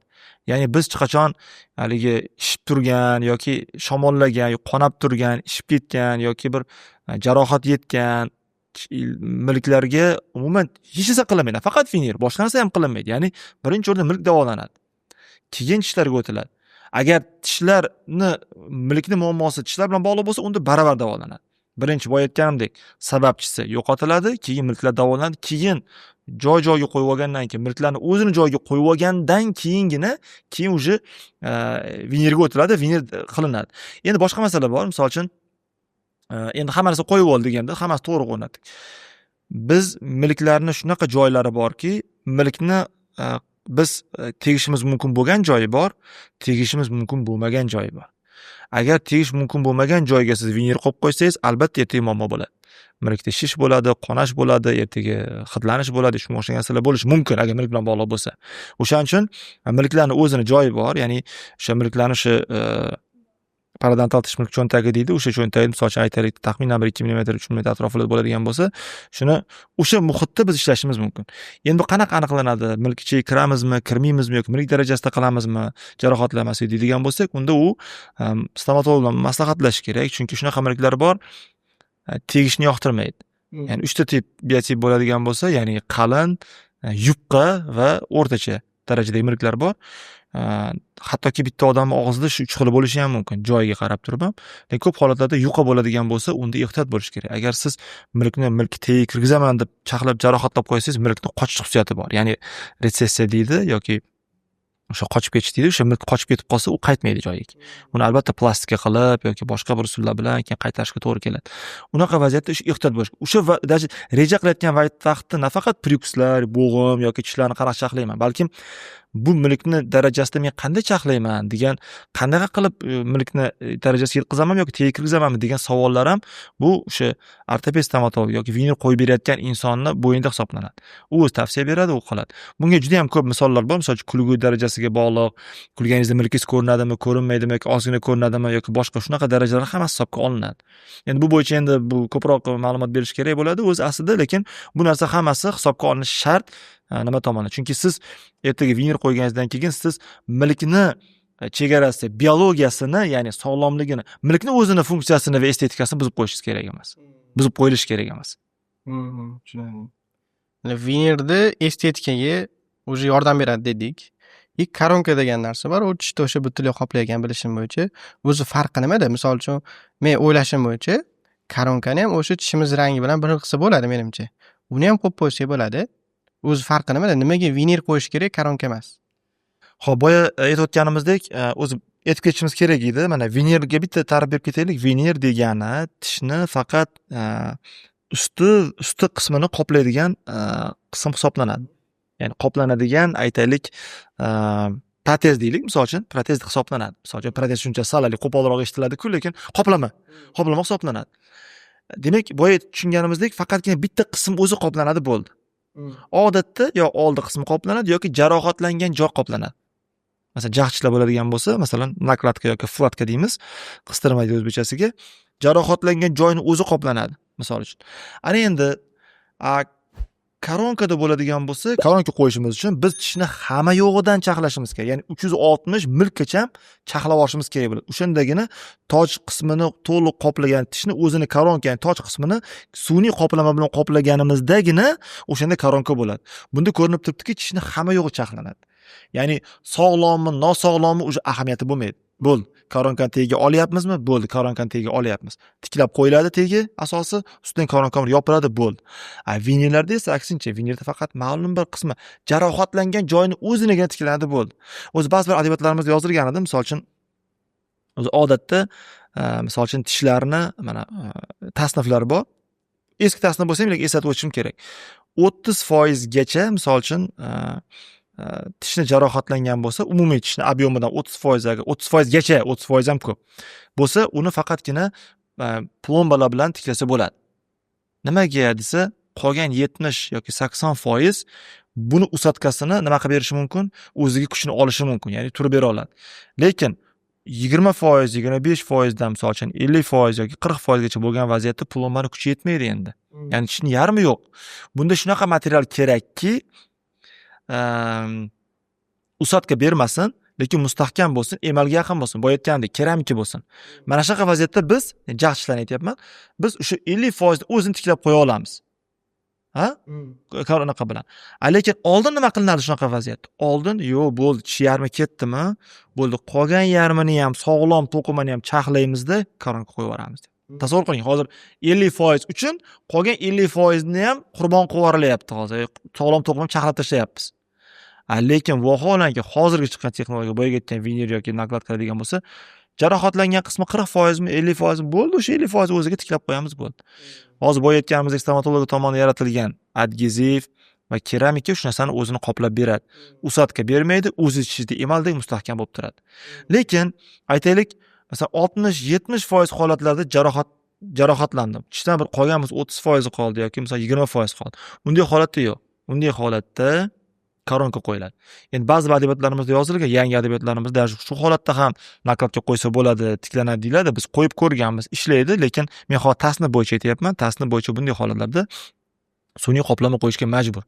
90% holatida bo'ladigan bo'lsa, unda 100% ustini birinchi tiklab olib, ustini ma'lum bir tiklab, keyin ustiga qo'yiladi. Misol uchun, bu endi bu tasnif bo'yicha shunaqa aytilgan. Demak, mana shu narsaga e'tibor berish. Agar bu narsaga e'tibor berilmaydigan bo'lsa, mana ko'pincha nima uchun masalan bitta stomatolog yomon stomatologga chiqib qolishi mumkin. Chunki mana shu narsani bilmadik yoki biz qo'yib yubordik, misol uchun 50% ga plomba bilan tiklab qo'ydik. Vaqt o'tgan sari usadka berdi. Yo plomba sinib ketib qoldi bosimdan, chaynov bosimi katta bosim hisoblanadi. Yoki tabiiychisi o'zi sinib ketib qoldi. E'tibor bering, ko'p holatlarda mana ilm fanda o'rganganimizda o'sha nimasida tabiiy sinib ketib qoladi. Nimaga aytsa, chunki nimada plombada usadka xususiyati bor-ku, u katta bosimni o'ziga olmaydi. Yumshoqlik xususiyati bor, elastik xususiyati bor. Unda elastik xususiyati yo'q-ku. Bosim tushganda sinib ketib qoladi. Singanda ham u ildizgacha yetib borib sinib ketib qoladi. Unaqa vaziyatlarda endi majburimiz tishni olib tashlashga. Mana bitta plomba noto'g'ri qo'yilganligi yoki to'g'ri reja qilib qo'yilmagan narsa o'sha tishlarni hatto yo'qotib, ertaga uni implant qo'yishgacha olib kelishi mumkin. Shuning uchun bu narsa juda ham muhim narsa. Endi ba'zi mana hozir ko'rib o'tirgan biz endi stomatologlar ham ko'radi boshqa. Mana adgeziv sistemada shunaqa narsa bor.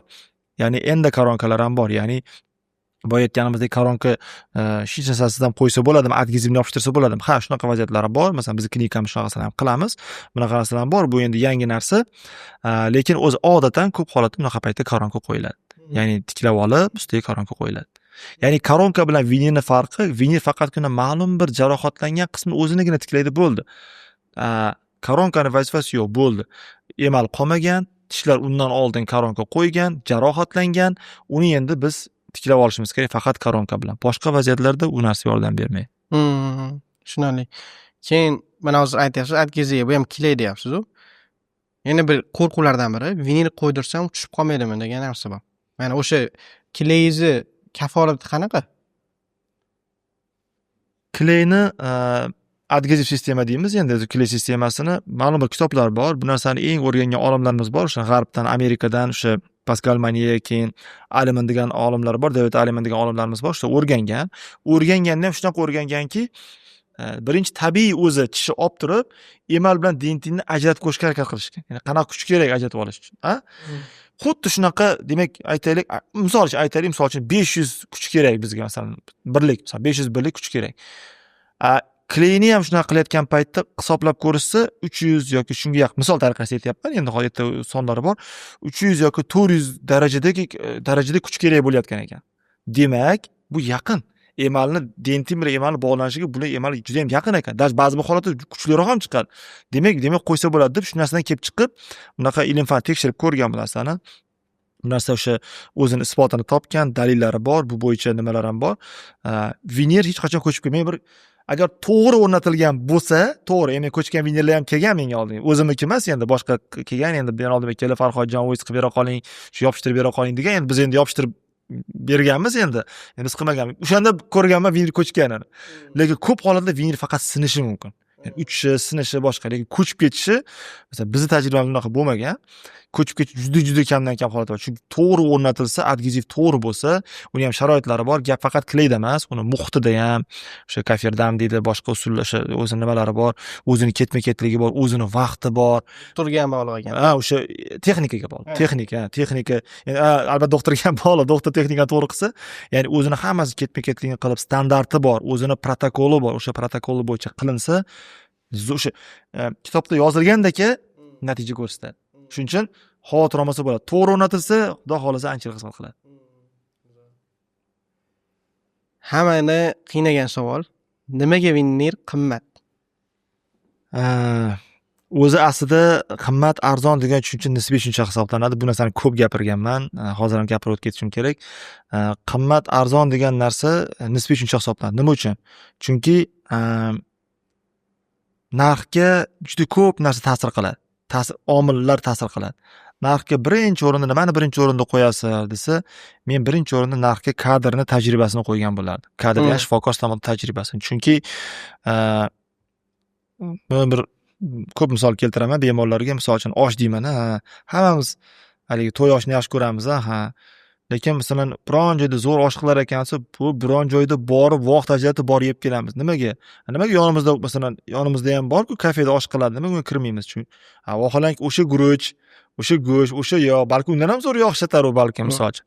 Nima uchun? Chunki biz shu oshpazni mahorati uchun boramiz. O'sha oshpaz zo'r osh qiladiki, hech kim qila olmaydigan oshni qiladiki, o'shanga boramiz. Xuddi shunaqa bu yerda ham eng birinchi o'rinda qo'yadigan narsam men o'sha shifokor, stomatologni bilimi, tajribasi va mas'uliyatini qo'ygan bo'lardim. Bu eng muhim narsa hisoblanadi.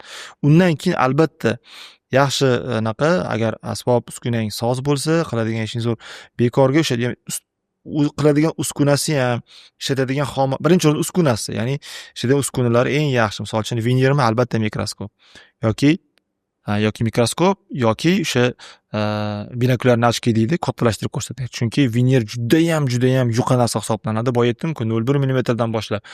Tasavvur qiling, 0,1 mm ko'ra olish uchun oddiy ko'zlarni nimasi yetishi juda qiyin. Eng kamida 5 marta, bo'lmasa undan ham katta mikroskoplarimiz 25 martalab, 40 martalab kattalashtirib ko'rsatadigan mikroskoplarimiz bor. O'sha narsada qilmasa, bu narsani ko'ra olish ham, qilish ham qiyin bo'ladi. Chunki tishdan ham shunaqa darajada chaqnash kerak bo'ladi, qotilayotganda ham shu narsaga e'tibor berishimiz kerak bo'ladi. Va aytgan ikkinchi masala bu moddiy texnik baza turadi. Boya aytgandek, mikroskop, boshqa. Va shu yerda ham bittasi aytib o'tib ketay. Boya aytganimdek, nafaqat shifokor stomatologning mahorati, texniklarni hayolimga kelib qoldi. Texniklarga faqat o'zingiz emas, to'ppa-to'g'ri gap bo'lishi mumkin emas. Texniklarimizni ham mahorati bizniki bilan barobar turadi. Ya'ni hamma ham vinirni o'sha talab darajasida, o'sha tabiiy qanaqa bo'lishi kerak bo'lsa, tishlarni shakli, ranglari hamma ham qilib bera olmaydi. Ma'lum bir texniklar bor, tajribasi, bilimi, doimiy o'zini ustida ishlab turishi. Mana shu texniklarimizni ham o'zini nima deydi, tajribasi, bilimi, mas'uliyati bor. Ular ham o'sha biz boya aytganimdek, birinchi kadrlar masalasiga turadi. Ikkinchi moddiy texnik baza. Meniki, ya'ni shifokor stomatolog va texnikamga xuddi men nima mikroskop ishlasam, ular ham xuddi shunaqa ishlash kerak bo'ladi. Va keyingi narsa bu albatta xomashyo, ishlatayotgan xomashyo. Misol uchun xomashyoyim eng yaxshi sifatli narsa ishlatishim kerak. Misol uchun analog ishlatsam yaxshi qolip oluvchi xomashyo ishlashim kerak. Skaner bo'lsa eng yaxshi skaner ishlashim kerak. Chunki o'sha ham og'izdagi holatni qanday bo'lsa shunday texnika yetkazib berishim kerak, o'zgarmagan holatda. Chunki qanchalik aniqlik bo'lsa, ertaga ishim ham aniq bo'ladi, chiroyli chiqadi, ishonchli chiqadi va ertaga muammoli vaziyatlar bo'lmaydi degan ma'noda. Va eng muhim masala bu masala. Keyingi masalalar endi servis masalasi, keyin boshqa shunga o'xshagan masalalar qo'shiladi. Endi mana shu vaziyatlarda mana narx hammasi narxni shakllantiradi. Endi tasavvur qiling, shuni mana bemorlarimizga kelib so'raganda nima uchun qilmadi? Chunki shifokorning mas'uliyati bo'lib tug'ilib qolmagan yoki bilimli bo'lib tug'ilib qolmagan. U doimiy o'zini ustida ishlaydi. Endi o'zini ustida ishlaydi degani uni o'qishi, kitoblari, misol uchun, masalan, kitobni yozgan, masalan, ba'zi bir holatda biz shunaqa qilamiz, yozgan kitobini o'qiymiz, lekin kitob bu endi umumiy berilgan ma'lumot hisoblanadi. Endi amaliyotda qanaqa muammolar kelib chiqyapti, uni qanaqa bartaraf qilyapti, buni egasi, yozgan olim deb turib, biz uni o'ziga borib o'qiymiz, uni chet elga borib o'qishimiz to'g'ri keladi. Misol uchun, xorijlarga boramiz, ko'p holatda chet elga, ko'p joylarga boramiz. Ya'ni tag'in ham ko'p mana tashkilotchimizga rahmat, shu olimlar O'zbekistonga olib kelib qilishyapti. Bu juda zo'r narsa. Ya'ni borib o'rganishimiz, u ham pul turadi. Mana vaqt ajratdingiz, bordingiz, o'rgandingiz, bilimini oldingiz. Ertaga bemorlaringizga yaxshi bo'lish uchun shu narsa turadi. Ikkinchi, o'sha moddiy texnik bazalarimiz ham, misol uchun, mikroskop ham arzon narsa emas, misol uchun, binokulyar ham arzon narsa emas. Ular ham qariydi. Misol, u ham ertaga sinadi, boshqa bo'ladi. U ham misol uchun ma'lum bir summa pul turadi. Keyingi masala bu xomashyo masalalari. Xomashyo ham masalan ko'p holatlarda, Xudoga shukr, ko'p narsa endi O'zbekistonda ham ishlab chiqarilyapti, lekin asosan ko'p narsamiz bari xorijdan keladi. Eng sifatli yaxshi narsa bari xorijdan keladi. Tabiiyki, bu narsalar ham nisbatan, masalan, hozir boshqacha qilib aytganda, Amerikada nima ishlatsa yoki Koreyada masalan o'qigan bo'lsam, Koreyada nima ishlatsa, masalan Germaniyaga borganmiz, biz ham xuddi shu narsani ishlatamiz. Masalan, made in Italy, made in Germany deb yozilgan bo'ladi bizning o'sha xomashyolarimizni ham. Ya'ni u misol uchun, masalan, qo'pol qilib aytganda, masalan, falon pulga olsa, men ham xuddi o'sha pulga olaman. Masalan, O'zbekistonga kelgan ba'zilar beray demaydi hech kim. Misol uchun, mikroskop ham xuddi shunaqa. Misol uchun, zavodda qanaqa narsa Amerikaga ham o'sha narxga chiqadi, O'zbekistonga ham shu narxga chiqadi. Misol uchun, xuddi shu narsalar hammasi bu narxni shakllantiradi. Endi qimmat arzon degan narsa yo'q. O'sha shifokor stomatolog uchun ishlash uchun qulay bo'lgan narx bor. Masalan, menga shu narxda ishlash qulaymi? Masalan, men shu narxda ishlasam, mazza qilaman, ertaga shu ishimga javob bera olaman boshqa. Shuni jihatdan ma'lum bir o'zining narxini qo'ygan bo'ladi. Bu misol uchun men ko'p e'tibor beraman, bozorda bozorda narxni ko'pincha bozor belgilaydi deymiz. To'g'ri bozor belgilashi mumkin, lekin ko'p holatlarda mutaxassis o'zidan kelib chiqib narx qo'yadi. Misol uchun, masalan, hisob kitob qiladi o'zini rasxodlarini yoki xarajatlarini va o'zini bilimini va qilayotgan ishlarini qilib ma'lum bir narx qo'yadi. Keyin bu yerda ham juda ham risk, katta risk. Risk degani endi nima desam ekan, qanaqa tushuntirsam ekan. Mas'uliyatni bo'yniga oladi, katta mas'uliyat. Chunki ishlarni chaqlash bu qaytmas jarayon. Bo'ldi, chaqlab qo'ydingizmi, bo'ldi. Uni endi kamida shunaqa qilib berishingiz kerak, undan ham yaxshiroq berishimiz kerak bo'ladi. Bu katta risk, bu narsani biz bo'ynimizga olamiz. Ertaga bu narsaga nima deb bo'lsa javob berishimiz kerak bo'ladi. Misol uchun, ertaga uni orqasidan kelib chiqadigan muammoli vaziyatlar bo'lishi mumkin. Misol uchun, bo'g'imida yoki milklarda boshqa bu narsalarga ham biz tayyor turamiz, bu narsani ertaga javob berishga misol uchun. Javob berish uchun, javob bermasligimiz uchun biz u narsani oldindan bilimini o'qib, o'rganib, shu to'g'ri qilishga harakat qilamiz. Albatta, bular hammasi bilim, xarajat, shuni hisobiga narx masalasiga keladigan bo'lsak, albatta narx masalasi bu nisbiy tushuncha hisoblanadi. Misol uchun, bizning narximizdan masalan boshqa narxi farq qilishi mumkin. Albatta, endi nimaga farq qiladi? Misol uchun, biz shunaqa tushuntirib beramiz. Masalan, bizda bunaqa vaziyat.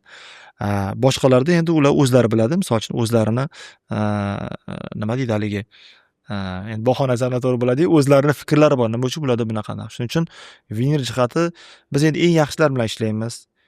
Eng yaxshi, o'zim misolda gapiradigan bo'lsam, biz eng yaxshi odamlar bilan, yaxshi texniklar bilan ishlagimiz keladi. Chunki yaxshi o'zini ustida ishlaydigan yaxshi mutaxassis bilan ishlasangiz, siz tushuntirib o'tirishni ko'p narsani hojati yo'q.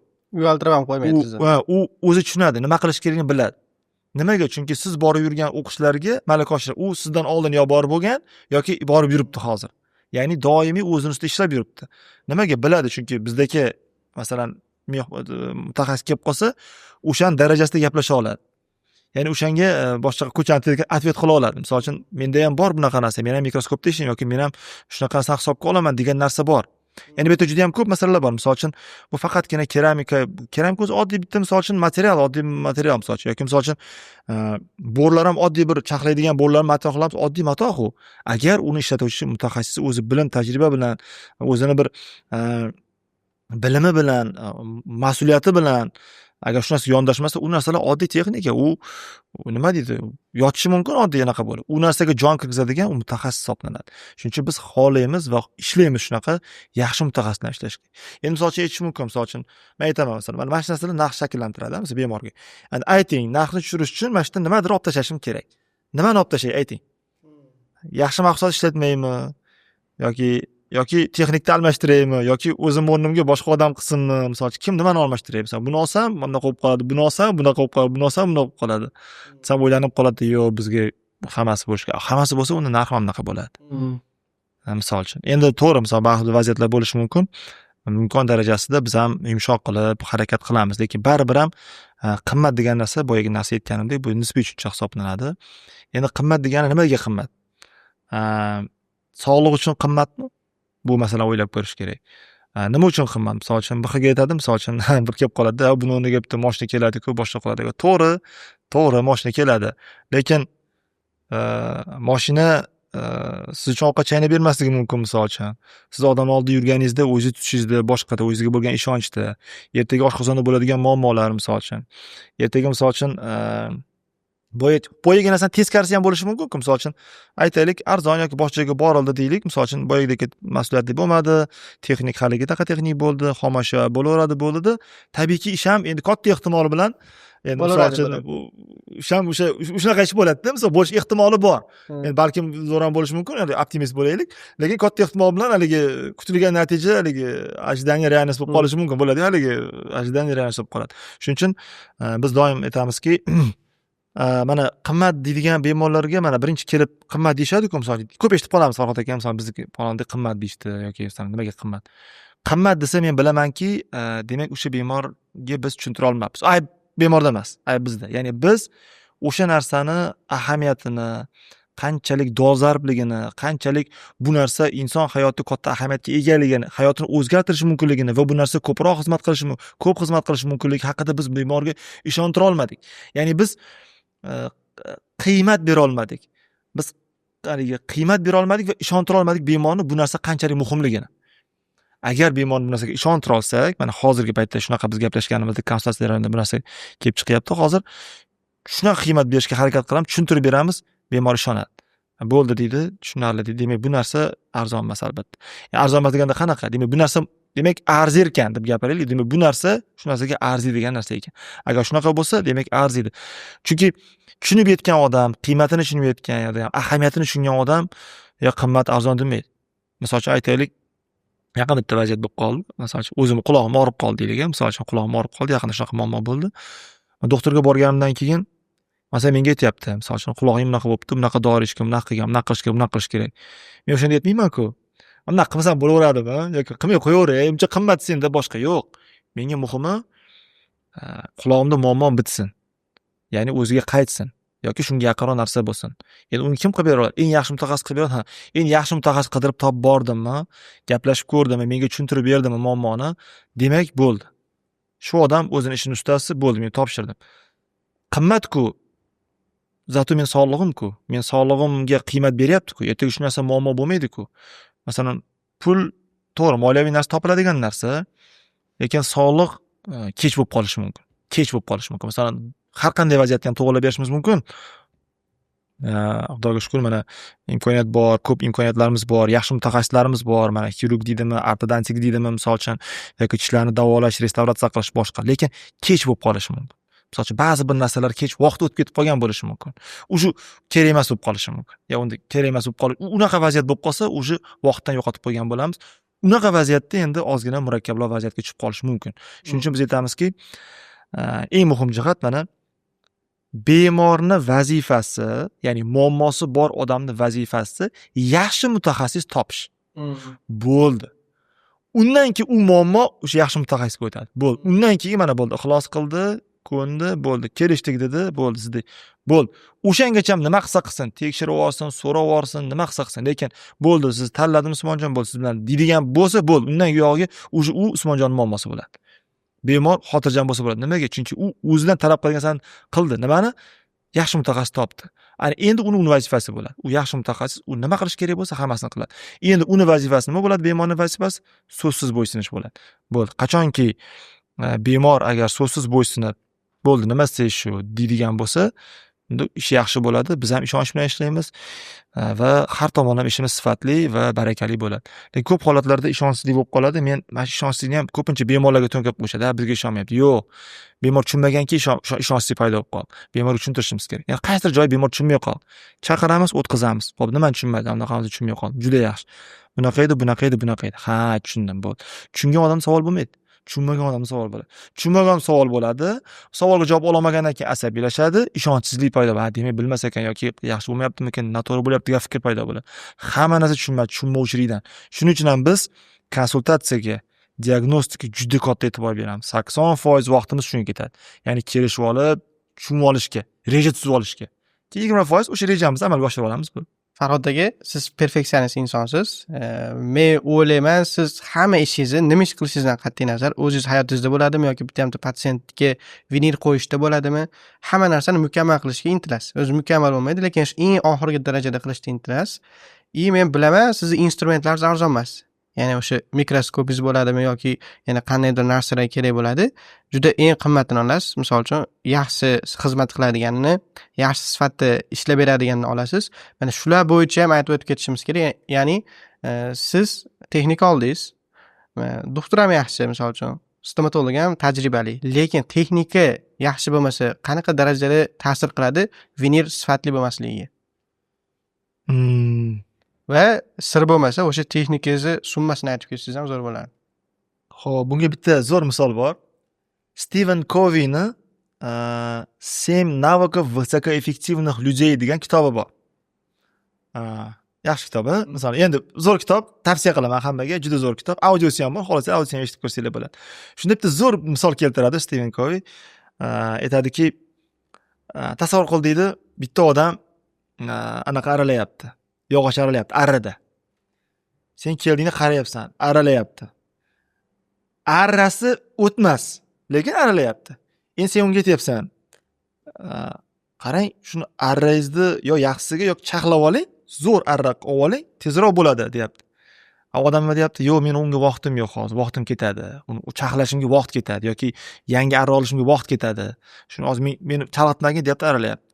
Endi savol, bu odam ishi sifatli bo'ladimi, sifatsiz bo'ladimi? Birinchidan vaqt ketadi, ikkinchidan katta ehtimol bilan arra o'tmas bo'lsa, umuman arralamay turaveradi to'jada. U kuch ketadi, vaqt ketadi.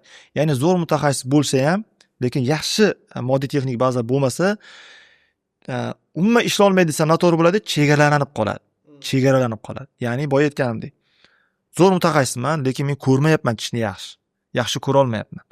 Endi yaxshi mutaxassis, lekin boyagidek 20 martalab, 40 martalab kattalashtirib ko'rgan odam tishi albatta sifatli bo'ladi. Uniki sifatliroq bo'ladi menikiga qaraganda. Nimaga? Chunki uni ikkigan skaner qilyapti. Men bir qanaqadir yaxshi bo'lmagan skanerni olyapman-da, og'iz skaner qilyapti, yaxshi chiqmayapti. Ishim sifatsiz bo'lyapti. Lekin kimdir zo'r skaner oldi. Ishi endi qimmat skaner emas, sifatli, ishonchli skaner oldida zo'r qildi, zo'r ham chiqdi, tez ham bo'ldi. Texnik ham ko'rib maza qildi, zo'r ishlayapti. Texnikani tish yasab beradigan texniklarimizni aytyapman. Endi xomoshani aytyapmiz. Uncha bunday xomosha oldik. Birinchidan oldikda u olib borganimizcha kirishib qoldi. Hali kiyim kirishib qoladi, yuvganda xat instruksiyasiga rioya qilmasa, yo'riqnomasiga rioya qilmasa, kirishib qoldi. Endi bordik, bemorni shuncha qiynab 1 soat qolib oldi, borsa quyib tsak boshqacha ekan. Vaqt ketdimi, sifat buzildimi, boshqa bo'ldimi? Bu narsani aytganlarim ichida boshimdan o'tganlari ham bor. Keyin hali aqlli bo'lish uchun faqat o'zingni boshing urilishi kerak emas-ku, boshqa urilgan boshingdan ham ko'rib olib, o'zingga xulosa qilasan deydi-ku, boshqalardan ustozlarimizdan ko'rganlarimiz ham bor. Ba'zi bir xatoni o'zimiz qilishimiz shart bo'lmaydi. Uni boshqalar qilgan va o'shani biz o'rganib olgan bo'lishimiz ham mumkin. Va hattoki mana biz rasmli fotoapparatlarda ham uncha oddiy fotoapparat olishga harakat qilamiz. To'g'ri, ishimiz boshida balki olgan bo'lishimiz mumkin, lekin o'sganimiz sari bilamizki, fotoapparat ham rasmga olamiz, fotoapparatda qo'lda qilamiz. O'shalarni ham yaxshisini olishga harakat qilamiz. Misol uchun biz Sony Alpha olganmiz, 4-avlodini olganmiz. Bir adashmasam 3800 ga tushgan o'sha paytda bizga. O'sha makro obyektiv olganmiz, boshqa olganmiz. Masalan, eng yaxshi sifatli chiqarib beradi. Undan keyin unga ham qanoat qilmasdan biz hali Canon 6 da Mark 2 ni olganmiz. Masalan, unga ham yana ham bizga kerak deb turib, hali alohida mashaqqatda biz hali unikini ham olib yaxshi bo'lsin, nima uchun ismi sifatli bo'lsin deb. Uni ham adashmasam 2000 mi, 2500 mingga olgandik agar adashmasam. O'shani olganmiz. Mana skaner olganmiz, Medit i700 Wi-Fi'ligini olganmiz, ishlaganda qulay bo'lishi uchun bizga 13,5 ming dollarga tushgan. Keyin mikroskop, eng zo'r mikroskop, juda yaxshi ko'raman. Mikroskopimiz juda ergonomik mikroskop hisoblanadi. O'sha paytda CG Optics olganmiz. Germaniyada shu nomer 1, O'zbekistonda ham shu ko'p hozir vaqtimizga juda ham ko'p stomatologlarimizda bor. Birinchi olgan paytimiz 23,5 ming dollarga tushgan bizga. Keyin binokullarimiz bor, adashmasam 1800 dollarlarga tushgan. Binokullarimiz birinchi olgan binokullar olganmiz. Keyin qolaversa bo'rlarimiz ham oddiy bo'rlar emas. Men nemetskiy bo'rlar ishlatamiz, chunki nemetskiy bo'r tishni juda yaxshi oladi. Chiroyli oladi. Chiroyli olganda qanaqa silliq oladi, juda ham katta jarohatga yetkazib yubormaydi. Bu ham normalni turadi, adashmasam. Endi men уже ancha bo'ldi bo'r olmaganim, zakaz qo'yardim, tashib ketishadi o'zlari. Bu ham normalni anaqa turadi. Biz bir olganimizda bir 500 dollarlik, 1000 dollarlik olamiz. Misol bitta narsa olganimizda misol. U ham ko'pligiga yetmaydi. Misol uchun ma'lum ichdan keyin chunki tish o'zi qattiq material-ku, chaqlaganda u ham anaqa tashlab yuborishimiz to'g'ri keladi. Misol uchun shunaqa vaziyatlar bo'lishi mumkin. Keyin masalan kreslolarimiz bor. Kreslolarimizda keyin elektromotor bor. Oldindagi hozir biz anu turbinali katta kuchlanishda chaqlamaymiz. Biz haligi kam оборотda, lekin o'tkir bo'lgan narsalar, elektromotorda u elektromotorlarimiz bor. Adashmasam, u qimmat emas, misol uchun 1000 dollar atrofida bo'lishi mumkin. Adashmasam shunaqa edi. Ancha bo'ldi olganimiz buni ham. Shunaqa narsalarimiz bor. Bular hammasi bizning ishimiz sifatiga ta'sir qiladi. Ya'ni ishimiz yana ham mukammal bo'lishiga, yaxshi bo'lishiga olib keladi. Bu juda ham muhim narsa hisoblanadi. Chunki agar bu narsalar bo'lmaydigan bo'lsa, ertaga ishimizda kamchilik bo'ladi va biz aniq bilamiz kamchilik bo'lishini. Keyin bilib turamizki, ertaga bu hozir xohlaganimizdek chiqmaydi bu ish deymiz. Unaqa ishlagandan ko'ra menimcha ishlamay qo'ya qolgan yaxshi. Chunki tasavvur qiling, bemor keldi, sizga ishondida, siz arzonchi narsa ishlatib qo'ydingiz yoki sifatsiz narsa ishlatib, arzonchi demay, sifatsiz narsa ishlatib qo'ydingiz yoki kerak bo'lgan narsa ishlatmadingiz. Tabiiyki, haligi oshingiz guruchsiz bo'lib qoldi, yo go'shtsiz bo'lib qoldi, yo yog'siz bo'lib qoldi. Shunga u osh bo'lmaydi, boshqa narsa bo'ladi. Shunga o'xshab biz harakat qilamiz, qilayotgan ishlarimizni har tomonlama sifatli bo'lishiga. Endi u bitta narsa, lekin doimiy o'rganib turishimiz ham boshqa narsa. Chunki yangi narsa chiqadi, doim borib o'rganib kelishimizga harakat qilamiz. Bu ham albatta xarajat turadi. Har bitta kurslarga borib kelishimiz ham kamida 3-4 ming dollarga tushadi. Ko'pchiligi qiziq bo'lgan savol, vinil qo'ydirsam kafolati bormi? Kafolat tushunchasi juda ham keng tushuncha hisoblanadi. O'zi aslida tibbiyotda kafolat o'zi yo'q. o'zi aslida o'zi ishini kafolati yo'q, bunday o'ylab qarasa. Tibbiyotda ayniqsa yo'q. Nimaga? Chunki tibbiyotda norma degan tushunchani o'zi yo'q. Chunki norma bu tibbiyotda aynan tibbiyotda norma tushunchasi kengroq tushuncha hisoblanadi. Chunki misol uchun kimdir uchun qaysidir yoshda, qaysidir jinsda, qaysidir bosqichda, qaysidir kasallik paytida boshqa inson uchun norma bo'lgan, patologiya bo'lgan narsa u inson uchun norma bo'lishi mumkin. Mana shu narsa juda ham muhim narsa hisoblanadi. Misol uchun bir xil davleniyalar baland bo'ladi, hali so'rasangiz, men uchun u shunday ketib qolardi bu davleniyada bo'lsa, palonchi aka uchun rabochiysi, normasi u. Shuni hisobiga kafolat masalasi juda ham bir keng tushuncha hisoblanadi. Masalan, biz kafolatimiz o'zi ishlayotgan paytimiz o'zida bilinadi. Chunki biz qilyapmizmi? Biz qilayotgan ishimizga bor bilim, tajribamizni, bor narsamizni tikib qo'yamiz. Birinchidan, ikkinchidan, albatta birinchi etapda boya aytgandek, bemor test drive'dan o'tadi. Ya'ni biz tekshirib olamiz. Biz sinib qoladimi, og'izda yo'q bo'lib ketadimi, og'iz moslashadimi, moslashmaydimi? Shu hamma tekshirib ko'ramiz. Ana shu paytda o'zida biz ishonch hosil qilib olamiz. Og'ziga hozir o'sha bemorga taqqan vinirlarimiz kelajakda taqadigan vinirlarimiz qanaqa bo'ladi? O'zini yaxshi tutadimi, yomon tutadimi? Qanaqa bo'ladi? Sinadimi, sinmaydimi? Mosmi, mosmasmi? Muammosini yechadimi, yechmaydi? Shu narsa hammasini qarab olamiz biz, tekshirib olamiz. Ya'ni o'zimizni ehtiyotimizni qilib olamiz. Tekshirib, ma'lum bir etapdan o'tib olgandan keyin doimiysini qo'yib beramiz. Endi har xil vaziyat bo'lishi mumkin. Aytaylik, bemor qattiq narsa tishlab qo'ydi. Bo'lishi mumkinmi? Bo'lishi mumkin. Sinib qoldi. Misol uchun, shunaqa paytda kelsa, albatta biz doim bemor tomondamiz. Qilib berish kerak bo'lsa, qilib beramiz. Albatta u o'sha ba'zi bir holatda o'zimiz yonimizdan bo'lishi mumkin, ba'zi bir holatda endi vaziyatiga qarab turib, albatta muammoni hal qilib beramiz. Oldingi vaziyatdan ko'ra yumshoqroq vaziyatda qilib berishimiz mumkin. Keyingi vaziyat bo'lishi mumkin. Bu endi masalan agar har xil vaziyat bor, har xil bemorlar bor. Mana endi menda bunaqa bo'lmadi-ku. Bir xil eshitib qolamiz. Ana qo'yib bergan anaqang, ana bunaqa ekan, boshqacha ekan deydi. Vaholanki o'zi otam tosh tishlab yuborgan bo'lsa, ovqatda chiqishi mumkinmi? Chiqishi mumkin. Shoqaba sinib ketgan bo'lishi mumkin. To'g'ri kelsa, ustozlarim aytadi, to'g'ri kelib etsa, men ko'raman. U nabar tepadan keladi, mana ishni yomonlashdan keladi. Vaholanki o'zi rozi bo'lib ketganki, bu rozi bo'lgani uchun taqqanmiz bu narsani deydi. Shunaqa vaziyatda yaxshi emas. Ya'ni o'zi bo'yniga olib, misol uchun, haqiqatda shunaqa bo'ldi, shunaqa sinib qoldi ovqat chaynaganimda boshqada desa, ha, unda biz kelishib qilib beramiz. Endi boshqa vaziyat bo'lishi mumkin. Men o'zimda bo'lmadi-ku, lekin ustozlarimiz leksiyalarga, master klassiga borganda eshitib qolamiz. Bizda tishlarimiz bor, lekin tishlarimiz harakatga keltiradigan mushaklar bor. Mushaklar odam asabiylashganda boshqa bo'lgan tirishadi, ya'ni tonusga tushib oladi. Bu bir xil vaziyatlar bo'ladi, shu tonusdan odam chiqib keta olmaydi. O'sha paytda alami nimadan oladi? Tishdan oladi. Tishga qattiq bosadi, boshqa bo'ladi. Yaqinda bitta o'sha ustozimiz oldiga borganimda keys ko'rsatdilar. Tishlari zo'r edi deydi. Zo'r qo'yib bergan rasmlari bor deydi. 1 yildan keyin keldi deydi, endi sindirib, yemirib, mana shu dabdarini chiqarib tashlagan og'zi deydi. Shuni qilib berasanmi boshqatdan dedi. Keyin men surishtirdim, nima bo'ldi desam, o'sha paytda oilasida shunaqa vaziyat bo'libdi, ajrashibdi, farzandini yo'qotibdimi, biznesda nimadir bo'lib qolibdimi, qanaqadir bitta juda qattiq muammoni aytdi, hozir aytolmayman, shunga o'xshagan bitta muammo aytdi. O'sha vaziyatda juda siqildim, o'sha periodda juda siqilib qoldim dedi. Endi og'zi dabdarini chiqarib yuborgan deydi. Shunaqa darajada. Endi unaqa vaziyat bo'lsa, endi kechirasiz, uncha-muncha kafolat ehtiyoj bera olmaydi, chunki organizm любой narsani yeb tashlashi mumkin, stress payt. Unaqa vaziyat u boshqa vaziyat. Unaqa vaziyatlarda ehtiyot bo'lishimiz kerak bo'ladi. Unaqa vaziyatlarda mana shunaqa vaziyatda kim kafolat beradi? Ertaga 1 yildan keyin masalan sizda yoki menda bunaqasi bo'lmaydi. Unaqa paytda odam tishim asraydigan narsa bo'lmaydi. Unda o'sha miyada umuman boshqa vaziyatlar, boshqa holatlar bo'ladi, misol uchun. Anaqa shunaqa vaziyatlar bo'ladigan bo'lsa, mana shunaqa vaziyatlarda ham kafolat o'tadimi? Yo'q, unaqa kafolat o'tolmaydi. Nimaga? Chunki vaziyat o'zgardi, organizmda boshqacha vaziyatga ketib qoldi, misol uchun. Yoki boshqa vaziyatlar bo'lishi mumkin. Masalan, oshqozon ichagida yazva kelib qoldi. Kislotnost oshib ketib qoldi, ya'ni kislorod miqdori oshib ketib qoldi. Tishlar eritib tashlaydi. Bu vaziyatlarda ham boya tayyorlab oldik deganda biz faqat og'iz tayyorlab olmaymiz. Butun shunaqa bemorim bo'lgan. Biz 6 oy bemor tayyorlaganmiz. Tayyorlagan qaysi ma'noda? Organizm davolatganmiz. Orada bir oy banchda yotib chiqqan. Oshqozon tuzatib olish uchun. Chunki biz aytganmiz, bu holatga implant qo'ysak tushib ketadi hozir degan. Yo'q, qo'yib ber. Yo'q, tushib ketadi. Men bilib turib jarga sakramayman.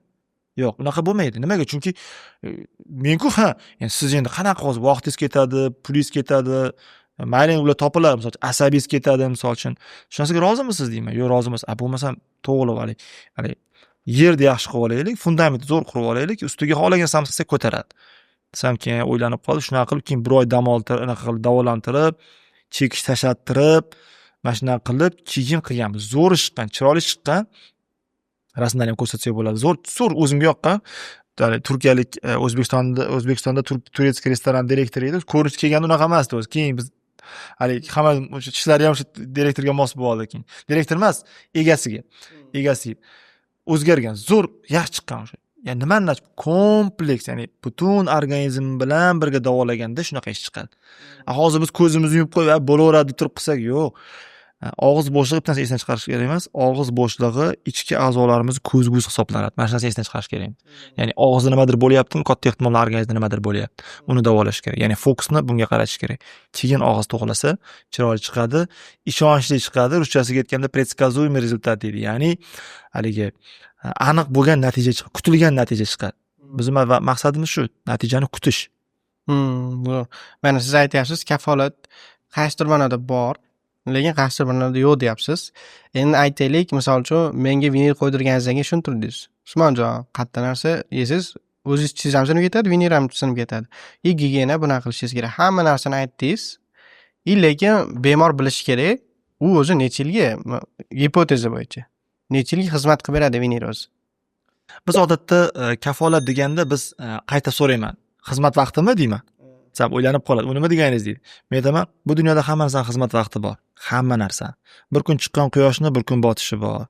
Masalan, siz ham qaraysiz, men ham qarayman. Yo, kim abadiy yashayotgan bormi deyman? Yo'q deydi. Hamma qaraydi. Men sport bilan shug'ullanib yurgan boshqa ham faqatgina vaqtini uzaytirish mumkin xolos, lekin baribir qaraydi. Organizm o'zi ham, misol uchun, birinchi hujayrani shakllantiradigan, birinchi zo'r bo'lsa yoshligida, lekin ma'lum bir yoshdan keyin hujayrani yemiradigan anaqalar paydo bo'ladi. Bu fiziologiya. Fiziologiya shunaqa qurilgan. Ya'ni o'zi tishlar yemirilishi kerak. Vaqt soati bilan tishlar o'zi yemiriladi. Normada yemiriladimi? Bu normalniy. Haligi bugun qo'ysak, aytaylik 10 yildan keyin yana tishlar shunday bo'lib turadi degan ish nisbatan xato. Nimaga tishlar o'zi baribir qaraganda yemiriladi. Normalniy yemirilishi bu zo'r. Bu yaxshi. Buni tushunib qo'yish kerak. Endi shunaqa vaziyat bo'lishi mumkin. Misol uchun boya aytganimdek, misol uchun xizmat vaqti biz nimaga tayanamiz? Biz o'sha adabiyotlarga tayanamiz. Keyin master klassga boya aytganimdek, ustozlarimiz oldiga borganmiz, ko'ramiz. Men bitta ustozimizda ko'rdim, Domenico Masseroni degan ustozimiz juda kuchli ustoz, o'zi vinillar birinchi shulardan boshlangan desam ham bo'ladi. 30 yillik natijani ko'rsatdilar. 30 yil. To'g'ri, yangi qo'yilgandek emas, lekin ko'rinishi o'zinikidek. Ya'ni yaxshi, zo'r turibdi. 30 yillik, men hayron qoldim. 30 yillik men ustoz gap yo'rdim, o'zi ham xursand anaqa 20 yillik 30 natijalar bor. Agar o'sha to'g'ri o'rnatilsa, to'g'ri qo'yilsa, o'rtacha adabiyotlarda 10 yillik, 15 yillik natijalar bor. Ya'ni 10 yil, 15 yil bo'ldi hamki tishlar yaxshi. Ha, demak yaxshi natija ekan, mana ketyapti. Ya'ni ham davom etyapti. Misol uchun. Shuning uchun shunaqa biz ko'proq nimaga tayanamiz? Ko'proq ilmiy maqolalarga, adabiyotlarga va ustozlarimiz qilgan natijalarga tayanamiz. O'zimiz mana hozir sekin-sekin o'zimiz ishlarimiz ham yig'ilib qoldi. Mana hozir 5 yillik, masalan 6 yillik, 7 yillik natijalarimiz bor. Yaxshi. Nima uchun yaxshi? Kuzatuvda bo'lganimiz uchun yaxshi. Chunki muammolar bo'ladi. Biz joyida to'g'rilab beramiz, yana ketadi. Kuzatuv bo'lgani yaxshi. Misol uchun, o'zingizdan misol uchun katta yaxshi, zo'r Mercedes olsangiz ham doim moyaga qarab turasiz, balonlarga qarab turasiz, vaqtini damiga qarab turasiz, yuvib turasiz, tozalab turasiz, gard yuqmasin deysiz, chang joyi bo'lsa o'sha kuni haydamay qo'ya qolasiz, toqqa bormoqchisiz, kelib qo'ydingizda, jentrezda haydab ketasiz, misol uchun. Nima uchun? Chunki asrab avaylaysiz. Xuddi shunaqa tishlarni ham asrab avaylab, o'sha servisi bormi, o'sha biz servisimizmi, bizga kelib, ko'rsatib, doim qaratib yursa zo'r bo'ladi. Biz shunaqa qilamizki, bemorlarimizni biz aytamiz. Klub ham qo'yishadi, subscribe qilib olar ekansizda, keyin bizdan abonent qilib olar ekansizda, bizda yo'q, biz naborot sizni himoyachingiz bo'lib olamiz keyin. Nimaga? Chunki siz endi to'g'ri arzon narsa qildirmadingiz, ko'p qiynaldingiz. Endi bu yog'iga bizni vazifamiz, sizni ham vazifangiz o'sha oldingi bizga kelib murojaat qilib kelgan vaziyatingizga tushirmaslik. Bo'ldi. Sizni bo'ldi, bu yog'iga faqatgina to'g'ri taraf qilib, yuvib, tozalab, to'g'rilab yurish. Lekin vaqt soati bilan ma'lum bir tishlarga qarisa, boshqa bo'lsa, yemirilib kelsa, uni vaqt soati bitta joy-joyida almashtirib ketishimiz mumkin. Lekin totalniy emas. Endi hozir qiziq savol tug'ildi. Misol uchun, men tishlarim o'zi yaxshi, mana tepa qismi. Endi men ham xohlayman oqroq bo'lishini, o'ta galoidskiy emas, chiroyli, tabiiy, ya'ni go'zal bo'lishini xohlaydi hamma tabassumini. Men ham shuni xohlayman, lekin ikkita variant bor menda. Bitta vinil qildirsam bo'ladi. U misol uchun summasi qimmatroq bo'ladi, oqartirgandan ko'ra. Ikkinchi variant shu oqartirish. Men sizga borib 300-400 dollarga lampali oqartirishlar bor, nimadirlar surkab oqartiradigan tish bor-ku, tishni oqartirish. O'shani qildirsam bo'ladi. Unda ham masalan o'zimni tishim cho'tka turadi, oppoq turadi. Vinir qildirsam bo'ladi. O'shani farqi nimada? Nimaga misol uchun qaysi vaqtda vinir qildirishim kerak o'zi, qaysi vaqtda oqartirish tanlashim kerak? Xo'p, oqartirish deganda hozir kimyoviy yo'l bilan oqartirish haqida gap ketyapti. Kimyoviy yo'l bilan oqartirayotgan paytda odatdan qachon bo'ladi? Qachonki misol uchun tishlaringiz shaklida sizda hech qanaqa shikoyatingiz yo'q. Shakli zo'r. Tishlaringiz qat yemirilmagan, yaxshi, zo'r u ham. Faqatgina tishlaringiz rangini oqroq qilmoqchisiz misol uchun. U nimani hisobiga oqaradi deydigan bo'lsa, ko'p holatlarda o'zining kimyoviy moddasi bor. O'zi ma'lum bir nur yordamida o'sha moddasi aktivatsiya bo'ladi-da, o'sha ma'lum bir emalning qismi poralarni ochadi. Qaysidir ma'noda endi yemiradi desam xato bo'ladi-ku, lekin shu porasi ochiladi, xullas, ma'lum bir joyda oqaradi. Ya'ni yana ham ichidan toza bo'lishga harakat qiladi. Shuni hisobiga oqaradi. Endi biz ko'proq klinikada buni qilmaslikka harakat qilamiz. Nima uchun? Chunki ko'p holatlarda ko'p bemorlarimiz shunaqa deb qolishdi. Mana oqartirilgandan keyin sezuvchanlik oshib ketib qolib va keyinchalik yana oldingidan ko'ra qisqa vaqt ichida oldingidan ko'ra ko'proq yana qorayib qoldi tishlar, rangi o'zgarib qoldi, to'qlashib qoldi deganlarni eshitib qolyapmiz. Shuning uchun biz o'ylaymizki, men o'zim shaxsiy fikrim bu, men bu narsa bilan qilmaslikka harakat qilaman, sababi oqartirishda ko'proq shu emalga agar noto'g'ri qilib qo'yilsa, mana uni ham vrachebnisi bor, ya'ni shifokor qiladigani bor, stomatolog va uyda qiladigani bor. Agar uni sal noto'g'ri o'rnatib, noto'g'ri qiladigan qilib qo'ysangiz, u kimyoviy modda tishlarni yemirib yuborishi ham mumkin, hattoki emalni parchalab yuborishi ham mumkin. Shuni hisobiga ba'zi birlar, endi hozir yangi avlodlari chiqqan, balki unaqa emasdir, lekin ko'p holatlarda biz shuni nuqtai nazardan harakat qilamiz. Qilsak ham juda ham kam miqdorda, kam vaqtga, juda ham nima qilish ma'nosida qilishga harakat qilamiz. Va kamroq qilamiz deb gapiray, mayli, qilmaymiz emas, qilamiz, kamroq jihatdan qilishga harakat qilamiz. Endi lekin u faqatgina rangini o'ziga ta'sir qiladi va keyinchalik u o'zgarib qolishi mumkin. Keyinchalik o'zgarib qolish vaqti, qaytish vaqti juda ham qisqa, aytaylik 1 yil bo'lishi mumkin yoki 2 yil bo'lishi mumkin va doimo uni qilib yurish kerak bo'ladi. Shuni jihatdan uning minuslari. Vinirda unaqa emas. Ularning vaqti uzoq va toza bo'lish oson, xuddi piyolani yuvib tashlasangiz top-toza yaltirab turadi, misol uchun xuddi shunaqa u ham top-toza yana yaltirab, tozalab turadi, toza bo'lib turadi, rangi uncha-muncha o'zgarmaydi, keramikada umuman o'zgarmaydi, misol uchun shunaqa tomonlari bor. Shuning uchun shu nuqtai nazardan albatta bu narsa maqsadga bog'liq, muammoga bog'liq, nima muammo bor va nima muammoga biz qanaqa yechim beramiz. Agar o'sha haqiqatda oqartiradigan bo'lsa, masalan, bizdagi hech qanaqa qo'shimcha qilinadigan ortopedik chaqlash boshqalar kerak emas bo'ladigan bo'lsa, albatta biz uni o'zini mutaxassisga yo'naltiramiz. Oqartirish bo'yicha oqartirish mutaxassisi o'zi yaxshilab oqartirib beradi. Demak, men uzoqroq, sifatli natija xohlasam, vinir tanlashim kerak ekan. Shunaqa bo'lgani yaxshi. Endi mana boya aytib o'tdingiz, mana men hozir qaradim, menda muammoim yo'q, tepamda dedingiz, uni siz aytolmaysiz. Uni faqatgina diagnostika deyishimiz mumkin. Chunki boya aytganimiz pastlar tishlaringiz ochiqligi bu ko'p holatlarda tepa jag', mana bizda jag'imizda, endi anatomiya ozgina gapirib ketaman. Bizda yuqori va pastki jag'imiz bor. Yuqori jag'ning rivojlanishi va pastki jag'ning rivojlanishi normada bo'lishi kerak. Qaysidir normada bo'lmasa, yonidagilarga ta'sir qiladi. Bunisi bunga yoki pastdagi, past tepaga ta'sir qiladi. Shuning uchun uni o'rganib turib, diagnostika qilgandagina aniq aytish mumkin. Ya'ni sababini yetib olib, tub sababi yetib turib, demak bu bundan sabab bundan ekan. Demak biz buni mana bu yo'l bilan hal qilishimiz mumkin yoki bu yo'l bilan hal qilishimiz mumkin deb ayta olishimiz mumkin bo'ladi. Faqat o'shandagina. Buni siz ayta olmaysiz. Buni faqat mutaxassis ayta oladi. Tushundim. Birinchi savolimda aytdim, vinir bolalar uchunmi dedim. Yo'q dedingiz. Uni gaplashdik. Endi misol uchun savol bor. Pul bor. Misol uchun menda bemalol vinir qildirishga pulim yetadi. Har taraflama bor, lekin qaysidir etap bor, vinir qildirish mumkin emas bo'lgan insonlar bor. Tish holatlari. O'sha kimga vinir qildirish mumkin emas o'zi? Xo'p, bu narsani aniq diagnostika deyishimiz mumkin. Ko'p holatlar bo'lishi mumkin. Juda ham bruksizm degan kasallik emas, endi bu shunaqa holat bor. Tishlar juda ham qattiq ichiladigan bemorlar bor. Bunaqalarda juda ham ehtiyotkorlik bilan qilish kerak bo'ladi yoki iloji boricha muammoni hal qilib olib yoki o'sha muammoni yumshatib olib qilishga to'g'ri keladi. Mana shunaqa joylarda ozgina nima bo'lishi mumkin. Birinchidan, ikkinchidan tishlari o'zi emal qismi qolmagan tishlar bo'lishi mumkin. Masalan, o'sha oldin koronka qo'yilgan, ularga ham endi vinir qilsa bo'ladimi desa, vinir materialdan foydalanib qilsa bo'ladi. Lekin vinir bo'lish uchun boya aytganimdek sog'lom tish ma'lum bir qismini qoplash kerak bo'ladi. O'sha koronka bo'ladi, lekin materiali o'sha aytganimizdek keramik materialdan bo'lishi mumkin bo'ladi. Keyin bo'lishi mumkin, misol uchun boya aytganimizdek oshqozon ichak kasallari bor bemorlar bo'ladigan bo'lsa, albatta birinchi o'rinda shu oshqozonni to'g'irlab olib, normaga keltirib qilishimiz mumkin. Nimaga aytsak, boya aytganimdek vinir hamma yo'g'ini qoplab turmaydi-da. Masalan, ma'lum bir joyda tish ochiq qoladi. O'sha joyiga kislota ta'sir, yomon ta'sir ko'rsatib qo'yishi mumkin. Shuni hisobiga kislotali muhit natijasida tishlarda, emalarda o'zgarish paydo bo'lishi mumkin. O'sha joyda vinir qo'ygan chegarada ozgina o'zgarish bo'lib qolishi mumkin bo'lishi mumkin. Shunaqa vaziyatlar bo'ladi. Keyin gigiyenasi yomon bo'lgan odamlarga ham biz iloji boricha hech narsa qilmaslikka harakat qilamiz. Yoki o'sha odam gigiyenasini to'g'ri qilishga o'rgatib olamiz. Keyingina yo vinir yoki implant yoki shunga o'xshagan narsa qilamiz. Chunki gigiyena muhim narsa hisoblanadi. Gigiyenani agar yaxshi bo'lmasa, og'iz bo'shi tozaligi, endi qo'pol qilib aytganda, o'zini sog'lig'i o'ziga kerak emas bo'lgan odam bilan ishlash juda qiyin bo'ladi. Siz qo'ygan narsani ham qadriga yetmaydi, o'zini ishlarini qadriga yetmagan odam bilan siz qo'yib bergan ishingiz qadriga yetmay qolish ehtimoli katta. Shuning uchun bunaqa insonlar bilan biz harakat qilamiz, iloji boricha to'g'ri tushuntirib, vaziyat etib, mayli. Qachonlarda shunaqa qilmagandirsiz, mayli. Bo'ldi. Bu yog'iga endi mana gigiyena bunaqa bo'ladi, bir tekshirib olamiz. Agar rioya qilmaydigan bo'lsa, unda biz odam bilan ishlashimiz qiyin bo'ladi.